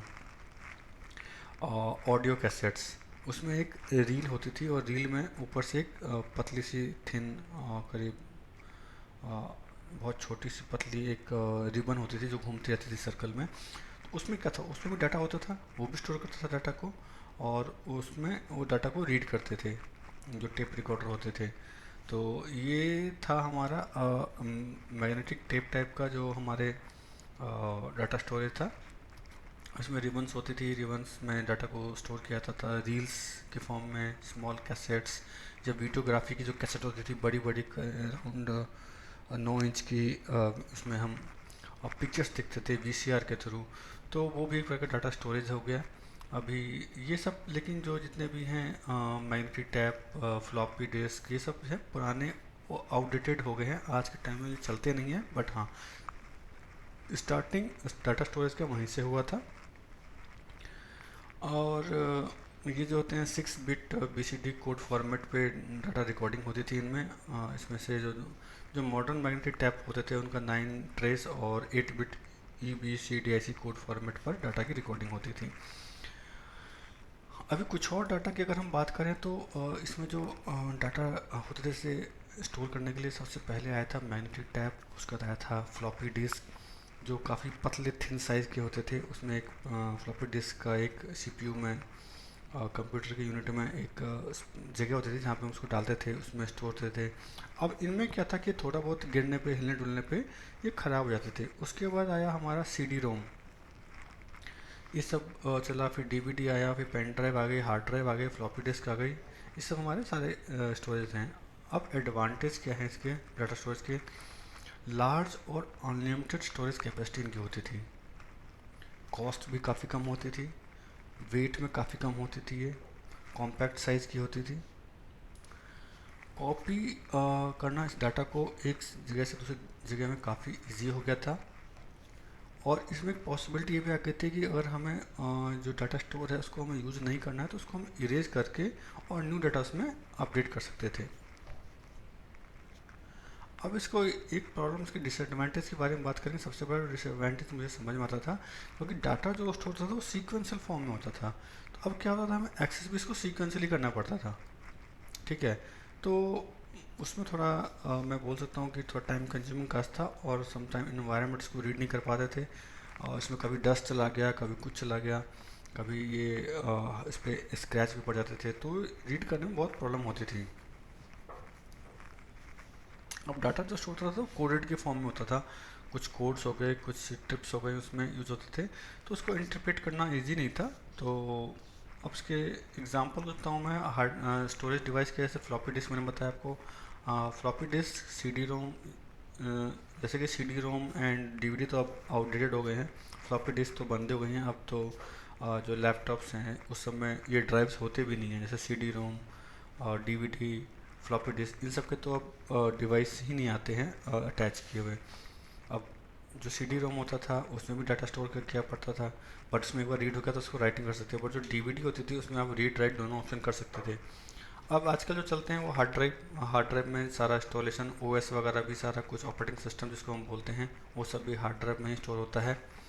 और पेन ड्राइव वगैरह काफ़ी होते हैं डाटा को ट्रैवल करने के लिए। अगर हम इस लैपटॉप में कुछ डाटा स्टोर कर रहे हैं पेन ड्राइव के अंदर, तो दूसरे सिस्टम में लगा करके उसमें से डाटा रिट्रीव कर सकते हैं और उसका यूज कर सकते हैं।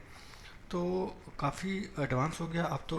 हार्ड ड्राइव भी काफ़ी कम यूज़ होने लगे। अब ज़्यादातर हम एसएसडी यूज़ करते हैं, सॉलिड स्टेट ड्राइव जिसको बोलते हैं, वो काफ़ी फास्ट होते हैं और लैपटॉप की स्पीड काफ़ी इनकी हो जाती है, क्योंकि जो पहले जो हार्ड ड्राइव होती थी इसकी आरपीएम डिसाइड होती थी, बट एसएसडी तो आरपीएम पे चलती नहीं है, वो तो सॉलिड स्टेट ड्राइव होती है, लाइक ए पेन ड्राइव। तो काफ़ी फास्ट हो गए ये यूज़ में। तो गाइज ये था हमारा डाटा स्टोरेज का टॉपिक। और आगे हम कंप्यूटर फंडामेंटल में हमारा जो बेस था, जो भी हमने सारा कुछ इंक्लूड कर दिया इसमें, और स्टार्टिंग से लेके computer fundamental, basic generation of computer, computer characteristic और input device, output device, CPU, data storage, ये सारा कुछ हमने कवर कर लिया। और ये हमारे मेन कंप्यूटर फंडामेंटल्स के नॉलेज थी। और आई होप कि ये नॉलेज आपको अच्छी लगी होगी। आप चाहें तो इसको अच्छे से दोबारा देखें, रिव्यू करें, फ्रेंड्स के साथ शेयर करें और ज़्यादा से ज़्यादा इसका लाभ उठाएं। और जो इतने हमारे बिगिनर्स हैं या बीसीए में एडमिशन लिया है, एमसीए में एडमिशन लिया है, जो कंप्यूटर की नॉलेज अपनी गेन करना चाहते हैं, ज़्यादा से ज़्यादा इसको वीडियो को देखें। ये वन वीडियो है जिसमें कंप्लीट कंप्यूटर फंडामेंटल कवर किया गया है। और मैं ये कहूँगा कि आशा है आपको ये वीडियो पसंद आया होगा, तो एक लाइक ज़रूर दे दीजिएगा अगर आपको वीडियो अच्छा लगे तो। अगर आप मेरा फ्यूचर में और वीडियो की नोटिफिकेशन चाहते हैं तो सब्सक्राइब कर लीजिए, बेल आइकन को प्रेस कर दीजिए, ताकि मैं आपको जब भी नया वीडियो अपलोड करूँ तो आप उसका नोटिफिकेशन सबसे पहले आपको पहुँचे। So thank you team, thanks for watching.